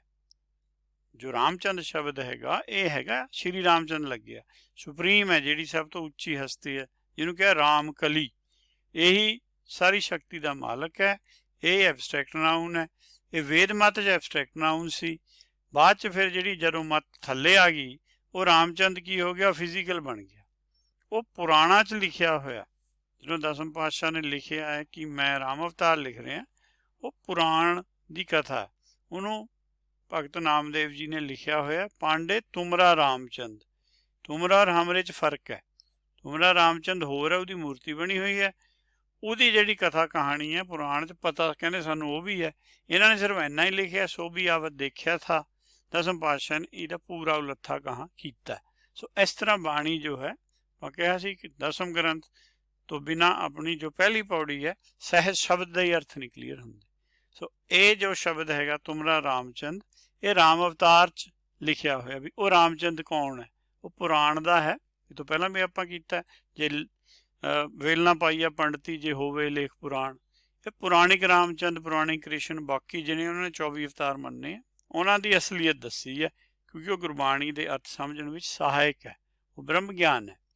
ਆਪਾਂ ਚਾਰ ਪਦਾਰਥ ਦੀ ਆਮ ਗੱਲ ਕਰਦੇ ਨੇ, ਚਾਰ ਪਦਾਰਥ ਜੋ ਗੁਰਮਤਿ ਨੇ ਮੰਨੇ ਹੋਏ ਨੇ। 4 ਸਪਿਰਿਚੁਅਲ ਟ੍ਰੈਜਰਸ ਇਨ ਗੁਰਬਾਣੀ। ਪਹਿਲਾ ਗਿਆਨ ਪਦਾਰਥ ਹੈ, ਟ੍ਰੈਜਰ ਆਫ ਸਪਿਰਿਚੁਅਲ ਨੌਲੇਜ, ਜਿਹੜੀ ਗੁਰਬਾਣੀ ਆਪ ਹੀ ਹੈ। ਫਿਰ ਉਹਦੇ 'ਚੋਂ ਜਦੋਂ ਅਸੀਂ ਉਹਨੂੰ ਐਨਾਲਾਈਜ਼ ਕਰਦੇ ਹਾਂ ਸਾਨੂੰ ਮੁਕਤੀ ਮਿਲਦੀ ਹੈ, ਟ੍ਰੈਜਰ ਆਫ ਸਾਲਵੇਸ਼ਨ, ਜਿਹਨੂੰ ਕਹਿੰਦੇ ਆ ਫਤਿਹ ਭਾਈ ਮਨਜੀਤ। ਫਿਰ ਨਾਮ ਪਦਾਰਥ ਮਿਲਦਾ ਹੈਗਾ, ਸਾਬਤ ਸੂਰਤ ਤੇ ਦਸਤਾਰ ਸਿਰਾ, ਟ੍ਰੈਜਰ ਆਫ ਵਿਜ਼ਡਮ। ਇਹਨੂੰ ਨਾਮ ਪਦਾਰਥ ਦੇ ਨਾਲੇ ਜਨਮ ਪਦਾਰਥ ਪ੍ਰਾਪਤ ਹੁੰਦਾ, ਦ ਟ੍ਰੈਜਰ ਆਫ ਡਿਵਾਈਨ ਬਰਥ। ਸੋ ਇਹਦੇ ਤੇ ਔਂਕੜ ਲੱਗਿਆ ਹੋਇਆ, ਨਾਮ ਤੇ ਵੀ ਲੱਗਿਆ ਹੋਇਆ। ਸੋ ਇਹ ਜੋ ਹਨ ਇਹ ਸਾਨੂੰ ਦੱਸਦੇ ਹਨ ਕਿ ਇਹ ਮੈਟਾਫਿਜ਼ੀਕਲ ਚੀਜ਼ਾਂ ਨੇ, ਇਹ ਕੋਈ ਅਸੀਂ ਰਿਪੀਟ ਕਰਕੇ ਵਰਡ ਜਾਂ ਇਸ ਤਰ੍ਹਾਂ ਨਹੀਂ। ਤੇ ਇੱਥੇ ਆਪਾਂ ਜੇ ਥੱਲੇ ਦੇਖੀਏ, ਇਹ ਮੰਨਿਆ ਹੋਇਆ ਹੈਗਾ ਕਾਹਨ ਸਿੰਘ ਜੀ ਨਾਭਾ ਨੇ ਕਿ ਪੁਰਾਣਾ ਅਨੁਸਾਰ ਆਹ 4 ਅਰਥ ਬਣਦੇ ਨੇ, 4 ਪਦਾਰਥ ਇਹ ਪੁਰਾਣਾ ਦੇ ਨੇ, ਵੇਦ ਮਤ ਦੇ 4 ਪਦਾਰਥ ਨਹੀਂ ਹੈ। ਔਰ ਜਿੰਨੇ ਟੀਕੇ ਹੈ, ਜਿੰਨੇ ਕਥਾਕਾਰ ਹੈ, ਉਹ ਇਹਨਾਂ ਨੂੰ ਇਹ 4 ਪਦਾਰਥ ਮੰਨਦੇ, ਤਾਂ ਹੀ ਸਾਡੇ ਜਿਹੜੇ ਅਰਥ ਹੈ ਉਹ ਠੀਕ ਨਹੀਂ ਆ ਰਹੇ। ਇਹੀ ਕੋਸ਼ਿਸ਼ ਹੈ, ਸਾਲਾ ਹੀ ਸਾਲਾ ਹੈ ਏਤੀ ਸੁਰਤ ਨਾ ਪਾਈ ਆ। ਇਹ ਉਹ ਨੇ ਜਿਹੜਿਆਂ ਨੇ ਆਰਾਧਨਾ ਕੀਤੀ ਹੈ, ਜਿਹੜੇ ਕਹਿੰਦੇ ਨੇ ਵਾਹਿਗੁਰੂ ਵਾਹਿਗੁਰੂ ਵਾਹਿਗੁਰੂ ਵਾਹ ਜੀਓ, ਇਹ ਉਹਨਾਂ ਦੀ ਗੱਲ ਹੋ ਰਹੀ ਹੈ। ਅਸੀਂ ਸੋਚਦੇ ਹਾਂ ਸਾਨੂੰ ਇਹ ਕਿਹਾ ਹੋਇਆ, ਕਿਉਂਕਿ ਗੱਲ ਇਹ ਤੋਂ ਪਿੱਛੇ ਹੋ ਚੁੱਕੀ ਹੈ 22ਵੀਂ ਪੌੜੀ 'ਚ। ਨਾਨਕ ਵੱਡਾ ਆਖੀ ਆਪੇ ਜਾਣੇ ਆਪ, ਉਹਦੀ ਗੱਲ ਹੈ, ਉਹਦੀ ਸਲਾਹ ਕਰਨੀ ਪੂਰਨ ਬ੍ਰਹਮ ਦਾ ਕੰਮ ਹੁੰਦਾ, ਉਹ ਜਸ ਕਰਦਾ। ਉਹ ਅਵਸਥਾ ਤੱਕ ਪਹੁੰਚਣ ਲਈ ਜੋ ਆਪਾਂ ਹੁਣ ਤੱਕ ਕੀਤਾ, ਉਹਦੇ ਵਿੱਚ ਇੱਕ ਸਟੈਪ ਹੈ ਕਿ ਉਹ ਪਿਤਾ ਬਣਨਾ ਜ਼ਰੂਰੀ ਹੈ, ਇਸ ਤੋਂ ਪਹਿਲਾਂ ਕਿ ਅਸੀਂ ਦਾਦੇ ਬਣੀਏ। ਅਸੀਂ ਸਿੱਧੇ ਹੀ ਸੋਚਦੇ ਹਾਂ ਵੀ ਅਸੀਂ ਮਨ ਜਿਹੜਾ ਹੈਗਾ ਉਹ ਤਾਂ ਅਜੇ ਸਾਡਾ ਪੋਤਰਾ ਹੈ, ਪੋਤਰਾ ਦਾਦਾ ਨਹੀਂ ਬਣਦਾ। ਪੋਤਰੇ ਔਰ ਦਾਦੇ ਦੇ ਵਿੱਚ ਇੱਕ ਪਿਤਾ ਦੀ ਅਵਸਥਾ ਹੁੰਦੀ ਹੈ, ਉਹਦੇ ਬਾਰੇ ਗੁਰਬਾਣੀ ਸਭ ਤੋਂ ਜ਼ਿਆਦਾ ਜ਼ੋਰ ਹੈ। ਦੁੱਖ ਭੰਜਨ ਸੁਖ ਸਾਗਰ ਸਵਾਮੀ ਹੁਣ ਦੱਸਿਆ, ਐਕਸਪਲੇਨ ਕੀਤਾ ਵੀ ਕੌਣ ਹੈ ਜਿਹਦੇ ਅਸੀਂ ਸਲਾਹ ਹੀ ਸਲਾਹ ਕਰਨੀ ਹੈ, ਉਹਨੂੰ ਦੱਸਿਆ। ਉਹ ਸਾਰੇ ਦੁੱਖਾਂ ਦੀ ਦਾਰੂ ਹੈ ਉਹਦੇ ਕੋਲ, ਸਾਡੇ ਜਿੰਨੇ ਜੀਵਾਂ ਦੇ ਹੈ ਉਹ ਸੁਖ ਸਾਗਰ ਹੈ, ਉਹੀ ਸਵਾਮੀ ਹੈ ਸਭ ਦਾ, ਪਰਮੇਸ਼ਰ। ਦੇਤ ਸਗਲ ਆਹਾਰੇ ਜੀਓ, ਜਿਵੇਂ ਸੂਰਜ ਦੇ ਵਿੱਚ ਧੁੱਪ ਵੀ ਹੈ ਗਰਮੀ ਵੀ ਹੈ, ਉਹ ਗਿਆਨ ਵੀ ਹੈ, ਉਹਦੀ ਗੱਲ 'ਚ ਸੋਝੀ ਵੀ ਹੈ, ਉਹ ਸਾਰਾ ਕੁਝ ਦੇਈ ਜਾਂਦਾ ਉੱਥੋਂ ਹੀ, ਉਹਨੂੰ ਆਪ ਆਉਣ ਦੀ ਲੋੜ ਨਹੀਂ ਹੈ। ਉਹ ਸਿਸਟਮ ਇਹੋ ਜਿਹਾ ਬਣਿਆ ਹੋਇਆ, ਇਹਨੂੰ ਅਸੀਂ ਸਮਝਣਾ। ਗੁਰੂ ਸਮੁੰਦਰ, ਹੁਣ ਗੁਰੂ ਨੂੰ ਸਮੁੰਦਰ ਲਿਖਿਆ, ਨਾਨਕ ਜੀ ਤਾਂ ਬੂੰਦ ਨੇ, ਤਾਂ ਹੀ ਉਹ ਆਪਣੇ ਆਪ ਨੂੰ ਕਹਿੰਦੇ ਆ ਪਾਰ ਬ੍ਰਹਮ ਗੁਰ ਨਾਹੀ ਭੇਦ। ਗੁਰ ਜਿਹੜਾ ਹੈ ਉਹ ਬੂੰਦ ਰੂਪ ਹੈ, ਗੁਰੂ ਜਿਹੜਾ ਉਹ ਸਮੁੰਦਰ ਰੂਪ ਹੈ। ਸਮੁੰਦਰ ਵਿੱਚ ਬੂੰਦਾਂ ਹੁੰਦੀਆਂ, ਉਹ ਕਲੈਕਟਿਵ ਹੈ। ਤੇ ਨਦੀ ਸਭ ਸਿੱਖੀ, ਜਿਹੜੇ ਸਿੱਖ ਨੇ, ਜਿਹੜੇ ਆਪਾਂ ਪਹੁੰਚਣਾ ਚਾਹੁੰਦੇ ਹਾਂ ਸਮੁੰਦਰ, ਆਪਾਂ ਨੂੰ ਨਦੀ ਵਾਲੀ ਫਾਰਮ ਲੈਣੀ ਪਊ, ਕਿਉਂਕਿ ਨਦੀ ਜੋ ਹੈ ਉਹ ਸਮੁੰਦਰ 'ਚ ਗਿਰ ਕੇ ਸਮੁੰਦਰ ਦਾ ਰੂਪ ਹੋ ਜਾਂਦੀ ਹੈ। ਉਹ ਤੋਂ ਬਾਅਦ ਉਹਨੂੰ ਕੋਈ ਨਦੀ ਨਹੀਂ ਕਹਿੰਦਾ, ਤਾਂ ਹੀ ਕਿਹਾ ਨਦੀਆਂ ਤੇ ਵਾਹ ਪਵੇਂ ਸਮੁੰਦ ਨਾ ਜਾਣੀਏ, ਉਹਨਾਂ ਦੀ ਹੋਂਦ ਨਹੀਂ ਰਹਿੰਦੀ। ਉਹ ਤਾਂ ਕਹਿੰਦੇ ਕਹੋ ਨਾਨਕ ਸਭ ਤੇਰੀ ਵਡਿਆਈ, ਕੋਈ ਨਾਉ ਨਾ ਜਾਣੇ ਮੇਰਾ, ਉਹ ਹੋਂਦ ਮਿਟਾਉਣ ਦੀ ਉਹ ਗੱਲ ਹੈ। ਨਦੀ ਸਭ ਸਿੱਖੀ ਨਹਾਤਾ ਜਿਤ ਵਡਿਆਈ, ਜੇ ਕਿਤੇ ਅਸੀਂ ਉਹ ਰਾਮ ਉਦਕ ਸਾਡੇ ਅੰਦਰ ਹੈ, ਜੇ ਉਹਦੇ 'ਚ ਕੋਈ ਨਹਾ ਲਵੇ ਜਾ ਕੇ, ਜਿਤ ਨਹਾਤਾ ਕਊਆ ਹੰਸ ਹੋਏ, ਉਹ ਗਾਹਾਂ ਫਿਰ ਵਡਿਆਈ ਪਰਮੇਸ਼ਰ ਦੇਗਾ। ਪਰ ਨਹਾਉਣਾ ਤਾਂ ਸਾਡਾ ਫਰਜ਼ ਬਣਦਾ ਹੈ। ਇਹ ਰਾਮ ਉਦਕ 'ਚ ਨਾ ਕਰੀਦਾ ਹੈ, ਅੰਮ੍ਰਿਤ ਵੇਲੇ ਇਸ਼ਨਾਨ ਹੁੰਦਾ ਹੈ। ਅੰਮ੍ਰਿਤ ਵੇਲਾ ਕੋਈ ਫਿਕਸਡ ਟਾਈਮ ਨਹੀਂ ਹੈ। ਜੇ ਆਪਾਂ ਵਕਤ ਵੇਲਾ ਵਿਚਾਰਨ ਤੇ ਆਪਾਂ ਨੂੰ ਤੀਸਰੇ ਪਾਸੇ ਨੇ ਦੱਸਿਆ ਵੀ ਫੇਰ ਭਗਤੀ ਕਿਹੜੇ ਸਮੇਂ ਕਰੋਗੇ, ਇਹ ਵੇਲਾ ਵਕਤ ਵਿਚਾਰਨ ਵਾਲੀ ਗੱਲ ਨਹੀਂ ਹੈ। ਅੰਮ੍ਰਿਤ ਉਹ ਅਵਸਥਾ ਜਦੋਂ ਫਿਰ ਉਹ ਉੱਥੇ ਕਿਰਪਾ ਹੁੰਦੀ ਹੈ। ਇਹ ਕੋਈ 2 ਘੰਟੇ ਦਾ 3 ਘੰਟੇ ਦਾ ਟਾਈਮ ਨਹੀਂ ਵੀ ਫਿਜ਼ੀਕਲੀ ਅਸੀਂ ਨਹਾ ਲਏ ਤੇ ਜਦੋਂ ਬਾਣੀ ਪੜ੍ਹਨ ਲੱਗੇ ਨਾ ਸਾਨੂੰ ਪਤਾ ਲੱਗਿਆ ਨੰਨਾ ਇੱਧਰ ਲੱਗਿਆ, ਨਾ ਪਤਾ ਲੱਗਿਆ ਉੱਧਰ ਲੱਗਿਆ, ਅਸੀਂ ਆਪਣੇ ਜਾਣ 'ਚ ਆਪਣੇ ਭੁਲੇਖੇ 'ਚ ਸਿੱਖ ਬਣੇ ਰਹਿ ਗਏ। ਜੋ ਗੁਰਬਾਣੀ ਨੇ ਸਾਨੂੰ ਦਿੱਤਾ ਸੀ, ਇਹਦਾ ਮੇਨ ਥੀਮ ਹੈ ਵੀ ਜਿਹੜਾ ਸੁਖ ਸਾਗਰ ਹੈ ਉਹਨੂੰ ਗੁਰੂ ਕਿਹਾ ਗੁਰਬਾਣੀ 'ਚ। ਇਹ ਸਾਨੂੰ ਗੱਲ ਸਮਝਣੀ ਪਏਗੀ। ਹੁਣ ਉਹ ਅੱਗੇ ਪੌੜੀ ਦਾ ਜਿਹੜਾ ਦੂਸਰਾ ਹਿੱਸਾ ਹੈਗਾ, ਸਮੁੰਦ ਸ਼ਾਹ ਸੁਲਤਾਨ ਗਿਰਹਾ ਸੇਤੀ ਮਾਲਤਨ, ਕਹਿੰਦੇ ਵੀ ਦੁਨੀਆ ਵਿੱਚ ਅਸੀਂ ਕੀ ਦੇਖਦੇ ਹਾਂ ਵੀ ਸਮੁੰਦ ਸ਼ਾਹ ਸੁਲਤਾਨ ਮਾਇਆਧਾਰੀ ਲੋਕ ਨੇ, ਬੜੀ ਉਹਨਾਂ ਕੋਲ ਮਾਇਆ। ਕੀ ਹੈ ਉਹਨਾਂ ਕੋਲ? ਗਿਰਹਾ ਸੇਤੀ। ਗਿਰਹਾ ਹੁੰਦਾ ਹੈ ਕੇਵਲ ਮਾਇਆ। ਇਹ ਸ਼ਬਦ 2 ਵਾਰ ਆਉਂਦਾ ਗੁਰਬਾਣੀ 'ਚ, ਇੱਥੇ ਆਇਆ ਜਪਜੀ 'ਚ ਤੇ ਅੱਗੇ ਆਉਂਦਾ ਸਹਿਸਕ੍ਰਿਤੀ ਸ਼ਲੋਕਾਂ 'ਚ। ਉੱਥੇ ਜ਼ਿਆਦਾ ਸਮਝ ਪੈ ਜਾਏਗੀ ਵੀ ਜਿਨ੍ਹਾਂ ਦਾ ਗਿਰਹਾ ਦੇ ਨਾਲ ਏ, ਜਿਨ੍ਹਾਂ ਦਾ ਮਾਇਆ ਦੇ ਨਾਲ ਮਾਲ ਧਨ ਵਾਲਾ ਸਲੂਕ ਹੋ ਗਿਆ, ਜਿਹੜੇ ਮਾਇਆ ਨੂੰ ਇਹ ਮਾਲ ਧਨ ਸਮਝਦੇ ਨੇ, ਉਹਨਾਂ ਦੇ ਬਾਰੇ ਜਿਹੜੇ ਸਲਾਉਂਦੇ ਨੇ ਉਹ ਕੀ ਕਹਿੰਦੇ ਨੇ, ਉਹ ਦੱਸਿਆ ਕੀੜੀ ਤੁਲਨਾ ਹੋਵਨੀ। ਉਹ ਕਹਿੰਦੇ ਕਿ ਇਸ ਤਰ੍ਹਾਂ ਦੇ ਜੀਵ ਜਿਹੜੇ ਇਸ ਨੂੰ ਕੱਚੇ ਧਨ ਨੂੰ ਸੱਚਾ ਧਨ ਸਮਝ ਲੈਂਦੇ ਨੇ, ਪਰਿਵਾਰ ਨੂੰ ਸੋਚਦੇ ਨੇ ਇਹੀ ਸਾਡੀ ਜ਼ਿੰਦਗੀ ਹੈ, ਜਿਹੜੇ ਸਮਝਦੇ ਨੇ ਵੀ ਅੱਗੇ ਜਾ ਕੇ ਸੁਖ ਸਾਗਰ ਦੀ ਕੀ ਅਵਸਥਾ ਹੈ, ਉਹ ਸੁਖ ਸਾਗਰ ਵਾਲੇ ਉਹਨਾਂ ਨੂੰ ਕੀ ਕਹਿਣਗੇ? ਕੀੜੀ ਤੁਲਨਾ ਹੋਵਨੀ। ਉਹ ਕੀੜੀ ਕਹਿੰਦੀ ਛੋਟੀ ਐਨੀਮਲ ਹੈ ਕਿ ਉਹ ਆਮ ਦਿਖਦਾ ਹੀ ਨਹੀਂ ਅੱਖ ਨੂੰ। ਉਹ ਕਹਿੰਦੇ ਵੀ ਉੱਥੇ ਉਹਨਾਂ ਦੀ ਕੋਈ ਹੋਂਦ ਨਹੀਂ ਹੋਣੀ। ਜੇ ਤਿਸ ਮਨੋ ਨਾ ਵਿਸਰੈ, ਜਿਨ੍ਹਾਂ ਦੇ ਮਨੋਂ ਪਰਮੇਸ਼ਰ ਨਹੀਂ ਵਿਸਰਿਆ, ਉਹ ਇਹ ਫੈਸਲਾ ਦੇ ਰਹੇ ਨੇ ਕਿ ਜਿਨ੍ਹਾਂ ਦੇ ਕੋਲ ਕੱਚਾ ਧਨ ਹੈ ਜਾਂ ਜਿਹਨੂੰ ਦੁਨੀਆ ਨੇ ਧਨ ਮੰਨਿਆ ਹੈ, ਉਹਨਾਂ ਦੀ ਅੱਗੇ ਜਾ ਕੇ ਕੋਈ ਪੁੱਛ ਨਹੀਂ ਪੈਣੀ। ਜਿਹਦਾ ਆਪਾਂ ਵਿਸਥਾਰ ਕਰ ਲੈਂਦੇ ਹਾਂ। ਤ੍ਰਿਗੰਤ ਮਾਤ ਪਿਤਾ ਸਨੇਹਨ, ਉਹ ਕਹਿੰਦੇ ਜੀਵ ਕਿਵੇਂ ਫਸਿਆ ਹੋਇਆ ਦੁਨੀਆ 'ਚ, ਪਹਿਲਾਂ ਤਾਂ ਜਿਹੜੇ ਘਰ 'ਚ ਜੰਮਿਆ ਸੀ ਉੱਥੇ ਮਾਤ ਪਿਤਾ ਨਾਲ ਸਨੇਹ ਪੈ ਗਿਆ, ਫਿਰ ਕਹਿੰਦੇ ਵੱਡਾ ਹੋ ਗਿਆ ਹੁਣ ਇਹਦਾ ਵਿਆਹ ਕਰ ਦੋ। ਤ੍ਰਿਗ ਸਨੇਹੰਗ ਭਰਾਤ ਬਾਂਧਵੈ, ਉਹ ਆਪਣੇ ਹੀ ਜਿਹੜੇ ਭਰਾ ਹੈ ਉਹਨਾਂ ਦੇ ਨਾਲ ਵਧੀ ਜਾਂਦਾ। ਫਿਰ ਜਦੋਂ ਉਹਦਾ ਵਿਆਹ ਹੋ ਜਾਂਦਾ ਫਿਰ ਕੀ ਹੈ, ਤ੍ਰਿਗ ਸਨੇਹੰਗ ਗਿਹਾਰਥ ਕਹਿ। ਇਹ ਕਾਹਨ ਸਿੰਘ ਜੀ ਨਾਭਾ ਕਹਿੰਦੇ ਹੈ ਵੀ ਉਹਨਾਂ ਦਾ ਜਿਹੜਾ ਅਸਲੀ ਵਰਡ ਹੈਗਾ ਉਹ ਇਹ ਹੈਗਾ ਗ੍ਰਿਹਾਥੰਗ ਹੈ। ਪਰ ਹੁਣ ਇੱਥੇ ਜੇ ਆਪਾਂ ਦੇਖੀਏ ਸਨੇਹਿੰਗ ਸ਼ਬਦ ਦੇ ਦੋ ਫਾਰਮ ਤਾਂ ਆਪਾਂ ਨੂੰ ਇੱਥੇ ਮਿਲ ਜਾਂਦੇ ਆ। ਇੱਕ ਤਾਂ ਅੱਧੇ ਨੰਨੇ ਨਾਲ ਲਿਖਿਆ ਹੋਇਆ ਸਨੇਹੰਗ, ਉੱਪਰ ਪੂਰਾ ਨੰਨਾ ਪਾ ਕੇ ਲਿਖਿਆ ਹੈ। ਸੋ ਇਹ ਜੋ ਸਾਰੀਆਂ ਇਹ ਬੰਨਣ ਦੀਆਂ ਚੀਜ਼ਾਂ ਦੱਸ ਰਹੇ ਹੈ। ਗਿਹਾਰਥ ਜੋ ਹੈ ਜਾਂ ਜਿਹਨੂੰ ਗਿਰਹਾ ਲਿਖਿਆ ਹੋਇਆ ਇਹ ਗ੍ਰਿਹਾਰਥ ਹੈ ਵਰਡ। ਗ੍ਰਹਾ ਛੇਤੀ ਮਾਲ ਤਨ, ਇਹਦੇ ਨਾਲ ਰਥ ਲੱਗਿਆ ਹੋਇਆ ਹੈ ਅੱਗੇ। ਉਹ ਵੈਸੇ ਕਹਿੰਦੇ ਥੰਗ ਚਾਹੀਦਾ, ਸੋ ਰਾਰਾ ਪੈਰ 'ਚ ਚਾਹੀਦਾ। ਇਹ ਗਿਰਹਾ ਛੇਤੀ ਮਾਲ ਧਨ ਨੂੰ ਇਹੀ ਇੱਕ ਹੋਰ ਫਾਰਮ 'ਚ ਸਾਨੂੰ ਇਹ ਵਰਡ ਮਿਲਦਾ, ਪਰ ਇਹਦੀ ਸਾਨੂੰ ਸੈਂਸ ਪਤਾ ਲੱਗ ਜਾਂਦੀ ਹੈ ਕਿ ਇਹਨੂੰ ਧ੍ਰਿਗ ਕਿਹਾ ਹੋਇਆ, ਜਿਹੜਾ ਮਾਇਆ ਦੇ ਨਾਲ ਆਪਣੇ ਪਰਿਵਾਰ ਨਾਲ ਜਾਂ ਜਿਹੜਾ ਤੁਹਾਡਾ ਪਰਿਵਾਰ ਦੇ ਹੋਰ ਮੈਂਬਰਾਂ ਨਾਲ ਸਨੇਹ ਹੈ ਉਹ ਧ੍ਰਿਗ ਮੰਨਿਆ ਹੋਇਆ। ਅਸਲੀ ਕੀ ਕਰਨਾ ਚਾਹੀਦਾ, ਸਾਧ ਸੰਗੀ ਸਨੇਹ ਸਤਿਅੰ। ਜੇ ਅਸੀਂ ਸਾਧ ਦਾ ਸੰਗ ਕਰ ਲਈਏ, ਅਸੀਂ ਸੋਚਦੇ ਹਾਂ ਸਾਧ ਸੰਗ ਕਿਸੇ ਦੂਸਰੇ ਨਾਲ ਹੁੰਦੀ ਹੈ। ਸਾਧ ਸੰਗ ਸਾਡੇ ਅੰਦਰ ਇਹ ਸਾਧ ਹੈ, ਉਹਦਾ ਸੰਗ ਆਪਣੇ ਮੂਲ ਨਾਲ ਕਰ ਲਵੇ ਮਨ ਬੁੱਧੀ, ਉਹ ਹੈ ਉਹ ਜਿਹੜਾ ਸਨੇਹ ਹੈ ਉਹ ਇਹਨੂੰ ਫਿਰ ਸਤ ਸਰੂਪ ਕਰ ਦਿੰਦਾ। ਇਹ ਪੂਰਨ ਬ੍ਰਹਮ ਹੈ ਸਤਿਅੰ। ਉਹਨੂੰ ਫਿਰ ਅੱਗੇ ਸੁਖਯੰਗ ਬਸੰਤ ਨਾਨਕ ਹੈ, ਉਹ ਸੁਖ ਸਾਗਰ 'ਚ ਬਸਦੇ ਨੇ, ਉਹ ਸਾਬਤ ਸੂਰਤ ਹੋ ਜਾਂਦੇ ਨੇ ਸਾਧ ਸੰਗ ਨਾਲ ਇੱਕ ਹੋ ਕੇ। ਫਿਰ ਉਹਨਾਂ ਨੂੰ ਅੱਗੇ ਜੋ ਹੈ ਦੋ ਪਦਾਰਥ ਹੋਰ ਮਿਲ ਜਾਂਦੇ ਨੇ। ਗੁਰਬਾਣੀ ਹਮੇਸ਼ਾ ਇਸੇ ਏਮ 'ਚ ਚੱਲਦੀ ਹੈ, ਆਪਾਂ ਨੂੰ ਸਮਝਣ ਦੀ ਲੋੜ ਹੈ। ਜੋ ਆਪਾਂ ਗਿਰਹਾ ਛੇਤੀ ਮਾਲ ਧਨ, ਉਹਦੇ ਬਾਰੇ ਗੁਰਬਾਣੀ 'ਚ ਇਸ ਤਰ੍ਹਾਂ ਵੀ ਸਮਝਾਇਆ, ਆਤ ਸੈਲ ਨੀਚ ਕਰ ਹੋਈ। ਕਹਿੰਦਾ ਜਿਹਨਾਂ ਦੀ ਬੜੀ ਨੀਚ ਬਿਰਤੀ ਹੈ ਉਹਨਾਂ ਕੋਲ ਬਹੁਤ ਹੁੰਦਾ ਆਤ ਸੈਲ। ਆਤ ਦਾ ਮਤਲਬ ਹੁੰਦਾ ਧਨ। ਉਹ ਸਵਸਥ ਆਤ ਵੀ ਅਸੀਂ ਤਾਂ ਹੀ ਪੜ੍ਹਿਆ ਸੀ ਪਿੱਛੇ ਵੀ ਮਨ ਨੂੰ ਸਵਸਥ ਕਰਨ ਲਈ ਜਾਂ ਇਹਨੂੰ ਚੁੱਪ ਕਰਾਉਣ ਲਈ ਜਾਂ ਇਹਨੂੰ ਡਾਊਨ ਕਰਨ ਲਈ ਇੱਕ ਸਪੈਸ਼ਲ ਧਨ ਹੈ ਜਿਹੜਾ ਵੇਦਾਂ 'ਚ ਹੈ, ਜਿਹਨੂੰ ਅਸੀਂ ਬ੍ਰਹਮ ਗਿਆਨ ਕਹਿੰਦੇ ਹਾਂ। ਪਰ ਇਹ ਆਥ ਸੈਲ ਹੈ, ਇਹ ਦਿਖਣ ਵਾਲਾ ਹੈ, ਇਹ ਜੜ ਹੈ ਜਿਹੜਾ ਬਾਹਰਲੇ ਸਰੀਰ ਲਈ ਸਾਨੂੰ ਲੋੜ ਹੈ, ਆਪਾਂ ਕਾਰ ਵਿਹਾਰ ਕਰਦੇ ਹਾਂ।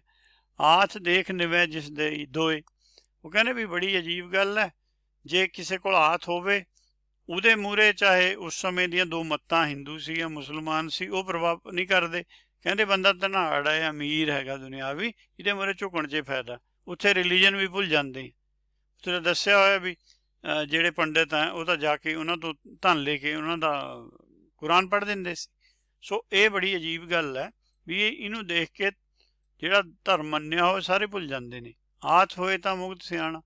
ਕਹਿੰਦੇ ਇਸ ਤਰ੍ਹਾਂ ਦੀ ਪ੍ਰੋਬਲਮ ਚੱਲੀ ਹੋਈ ਹੈ ਵੀ ਜਿਵੇਂ ਕਹਿੰਦੇ ਆ ਪੰਜਾਬੀ 'ਚ ਵੀ ਜਿਹਦੀ ਕੋਠੀ 'ਚ ਦਾਣੇ ਉਹਦੇ ਕਮਲੇ ਵੀ ਸਿਆਣੇ, ਵੀ ਮੁਗਧ ਨੂੰ ਵੀ ਸਿਆਣਾ ਦੱਸੀ ਜਾਂਦੇ। ਇਹ ਦੁਨੀਆ ਵਾਲਿਆਂ ਦਾ ਹਾਲ ਹੈ। ਪਰ ਹੋਣਾ ਕੀ ਚਾਹੀਦਾ, ਜਿਹਦਾ ਗਾਹਾਂ ਸਾਨੂੰ ਨਤੀਜਾ ਭੁਗਤਣਾ ਪੈਣਾ, ਭਗਤੀ ਵੀ ਹੋਣਾ ਜਗ ਬੌਰਾਨਾ।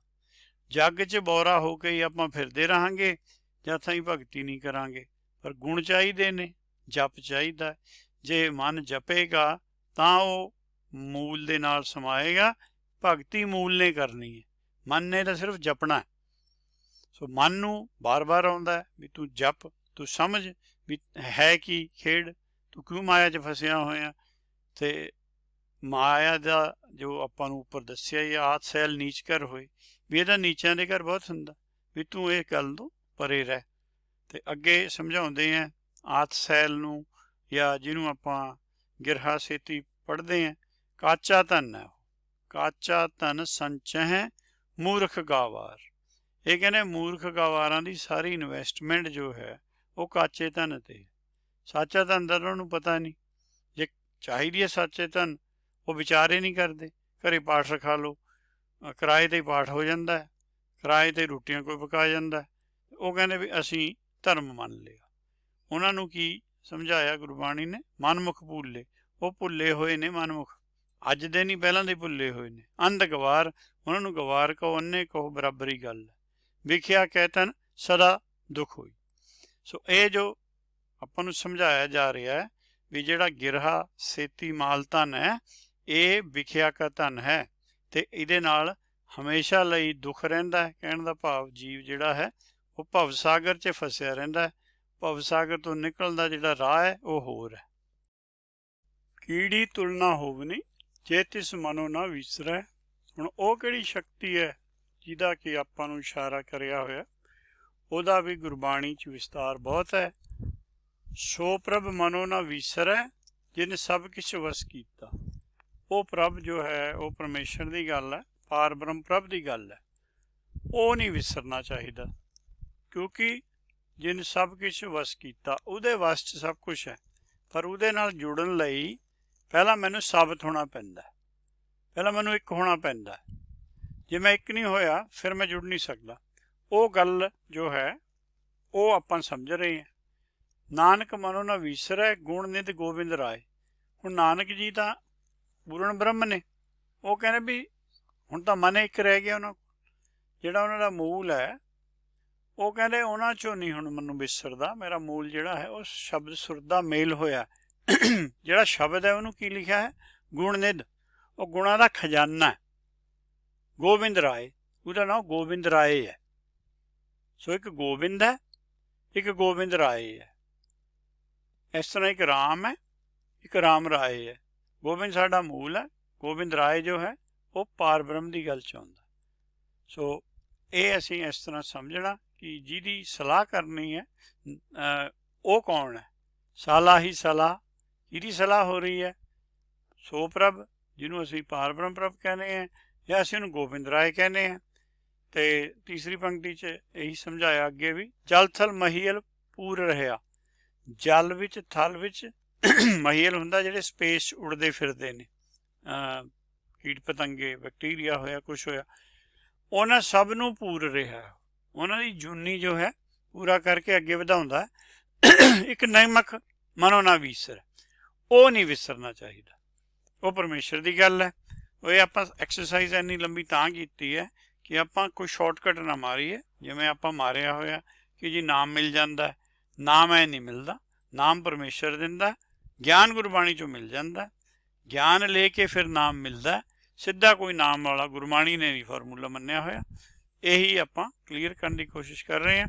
ਆ ਪੌੜੀ ਆਪਾਂ ਦੁਬਾਰਾ ਪੜ੍ਹ ਲੈਂਦੇ, ਇਹਦੀ ਸਮਰੀ ਕਰ ਲੈਂਦੇ ਹਾਂ। ਸਾਲਾ ਹੀ ਸਲਾਹੇ ਇਤੀ ਸੁਰਤ ਨਾ ਪਾਈਆ। ਜਿਨ੍ਹਾਂ ਨੇ ਸਲਾਹ ਕੀਤੀ ਹੈ ਉਹ ਪੂਰਨ ਬ੍ਰਹਮ ਸੀ।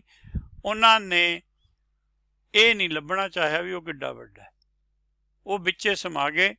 ਕਿਵੇਂ? ਨਦੀਆਂ ਅਤੇ ਵਾਹ। ਜਿਵੇਂ ਨਦੀਆਂ ਅਤੇ ਛੋਟੇ ਬਹਿਣ ਜਿਹੜੇ ਨੇ ਭਾਵੇਂ ਸਮੁੰਦਰ ਅਖੀਰ ਵਿੱਚ ਸਮੁੰਦਰ 'ਚ ਸਮਾਉਂਦੇ ਨੇ, ਨਾ ਜਾਣੀਏ ਉਹਨਾਂ ਦੀ ਹੋਂਦ ਨਹੀਂ ਰਹਿੰਦੀ। ਜਦੋਂ ਛੋਟੀ ਸੜਕ ਵੱਡੀ ਸੜਕ 'ਤੇ ਪੈ ਜਾਂਦੀ ਹੈ ਫਿਰ ਵੱਡੀ ਸੜਕ ਦਾ ਹੀ ਨਾਂ ਚੱਲਦਾ, ਛੋਟੀ ਦਾ ਨਹੀਂ ਚੱਲਦਾ। ਇਸ ਤਰ੍ਹਾਂ ਹੀ ਜਦੋਂ ਯਮੁਨਾ ਗੰਗਾ 'ਚ ਮਿਲ ਜਾਂਦੀ ਹੈ ਤਾਂ ਗੰਗਾ ਦਾ ਨਾਂ ਚੱਲਦਾ। ਗੰਗਾ ਜਦੋਂ ਸਮੁੰਦਰ 'ਚ ਮਿਲ ਜਾਂਦੀ ਹੈ ਸਮੁੰਦਰ ਦਾ ਨਾਂ ਚੱਲਦਾ। ਇਹ ਇਸ ਤਰ੍ਹਾਂ ਦਾ ਪ੍ਰਮਾਣ ਦਿੱਤਾ ਹੋਇਆ। ਸਮੁੰਦ ਸ਼ਾਹ ਸੁਲਤਾਨ, ਜਿਹੜੇ ਆ ਕੋਲ ਕੀ ਬੜਾ ਸਮੁੰਦਰ ਜਿੱਡਾ ਧਨ ਇੱਥੇ ਹੈ, ਉਹ ਆਪਣੇ ਆਪ ਨੂੰ ਇਹ ਸਮੁੰਦਰ ਸਮਝੀ ਬੈਠੇ ਆ। ਇੱਕ ਵੱਡਾ ਮਹਾ ਸਮੁੰਦਰ ਤਾਂ ਕਿਤੇ ਅੱਗੇ ਹੈ। ਗਿਰਹਾ ਸੇਤੀ ਮਾਲ ਧਨ। ਉਹਨਾਂ ਨੂੰ ਐਂ ਲੱਗਦਾ ਵੀ ਜਿਹੜਾ ਗਿਰਹਾ ਹੈਗਾ ਇਹਦੇ ਕਰਕੇ ਜਿਹੜਾ ਮੇਰੇ ਕੋਲ ਮਾਲ ਧਨ ਹੈ ਇਹੀ ਸਭ ਕੁਛ ਹੈ। ਉਹਨਾਂ ਨੂੰ ਮਨਾ ਕਰਿਆ। ਇਹ ਆਪਾਂ ਨੂੰ ਜੋ ਔਗਣ ਹੈ ਉਹ ਛੱਡਣੇ ਪੈਣਗੇ। ਸੱਚਾ ਧਨ ਆਪਾਂ ਨੂੰ ਸੰਚਣਾ ਪਏਗਾ। ਕੀੜੀ ਤੁਲਨਾ ਹੋਵਨੀ, ਨਹੀਂ ਤਾਂ ਆਪਣੀ ਵੀ ਹਾਲਤ ਉਹੀ ਹੈ। ਕੀੜੀ ਦੇ ਤੁਲ ਨਹੀਂ ਸਾਨੂੰ ਸਮਝਿਆ ਜਾਏਗਾ, ਕਿਉਂਕਿ ਅੰਤ ਨਿਬੇੜਾ ਤੇਰੇ ਜੀ ਪੈ ਲੀਜੈ। ਜਿਹਨਾਂ ਨੇ ਨਿਬੇੜਾ ਲੈਣਾ ਹੈਗਾ ਉਹ ਤੈਨੂੰ ਕੀੜੀ ਤੁਲ ਵੀ ਨਹੀਂ ਸਮਝਣਗੇ। ਉਹ ਤੂੰ ਜੇ ਆਪਣੀ ਹਸਤੀ ਵੱਡੀ ਕਰਨੀ ਹੈ ਤਾਂ ਉਸ ਲਈ ਜੇ ਤਿਸ ਮਨੋ ਨਾ ਵਿਸਰੈ, ਤੇਰੇ ਮਨ 'ਚੋਂ ਵਿਸਰਨਾ ਨਹੀਂ ਚਾਹੀਦਾ। ਉਹ ਇੱਕ ਨਹੀਂ ਹੈ। ਜਿੰਨੇ ਭਗਤ 35 ਹੈ ਤਾਂ ਹੀ ਵਿਸਰੈ ਸ਼ਬਦ ਪਲੂਰਲ 'ਚ ਆਉਂਦਾ। ਤਿਸ ਸਿੰਗੂਲਰ 'ਚ ਹੈ। ਪਾਰ ਬ੍ਰਹਮ ਜੋ ਹੈ ਉਹ ਸਮੁੰਦਰ ਹੈ। ਜੇ ਉਹਦਾ ਜਸ ਕਰਦੇ ਰਹੇ, ਉਹਨਾਂ ਨੇ ਕਰਿਆ ਵਾਹਿਗੁਰੂ ਕਹਿ ਕੇ। ਸਾਡੇ ਲਈ ਤਾਂ ਅਜੇ ਪਹਿਲਾਂ ਰਾਮ ਨਾਲ ਜੁੜਨਾ ਹੈ, ਅੱਲਾ ਵਿੱਚ ਸਮਾਉਣਾ ਜ਼ਰੂਰੀ ਹੈ। ਉਹੀ ਸਾਡਾ ਜੋ ਗੁਰਮਤਿ ਨੇ ਨੇਮ ਸਮਝਾਇਆ ਹੈ ਕਿ ਪਹਿਲਾਂ ਤੁਸੀਂ ਬ੍ਰਹਮਾ ਤੁਹਾਡਾ ਜੋ ਹੈ ਉਹ ਬ੍ਰਹਮ 'ਚ ਸਮਾ ਕੇ ਤੁਸੀਂ ਪੂਰਨ ਬ੍ਰਹਮ ਹੋਵੋਗੇ। ਪੂਰਨ ਬ੍ਰਹਮ ਜਿਹੜਾ ਉਹ ਦੋ ਪਦਾਰਥ ਦਾ ਧਨੀ ਹੁੰਦਾ। ਪੂਰਨ ਬ੍ਰਹਮ ਨੂੰ ਦੋ ਪਦਾਰਥ ਹੋਰ ਚਾਹੀਦੇ ਨੇ, ਜਿਹ 'ਚ ਇੱਕ ਨਾਮ ਪਦਾਰਥ ਹੈ, ਇੱਕ ਜਨਮ ਪਦਾਰਥ ਹੈ। ਨਾਮ ਪਦਾਰਥ ਜੋ ਹੈ ਫਿਰ ਪਰਮੇਸ਼ਰ ਦਿੰਦੇ ਨੇ। ਉਹ ਨੇਮ ਗੁਰਬਾਣੀ ਦਾ ਹੀ ਚੱਲਦਾ। ਉਹੀ ਸਾਬਤ ਸੂਰਤ 'ਤੇ ਅੱਗੇ ਫਿਰ ਆਪਣਾ ਕਿਰਪਾ ਦਾ ਹੱਥ ਰੱਖਦੇ ਹਾਂ। ਇੱਥੇ ਆਪਾਂ ਸਮਾਪਤੀ ਕਰਦੇ ਹਾਂ। ਵਾਹਿਗੁਰੂ ਜੀ ਕਾ ਖਾਲਸਾ, ਵਾਹਿਗੁਰੂ ਜੀ ਕੀ ਫਤਿਹ।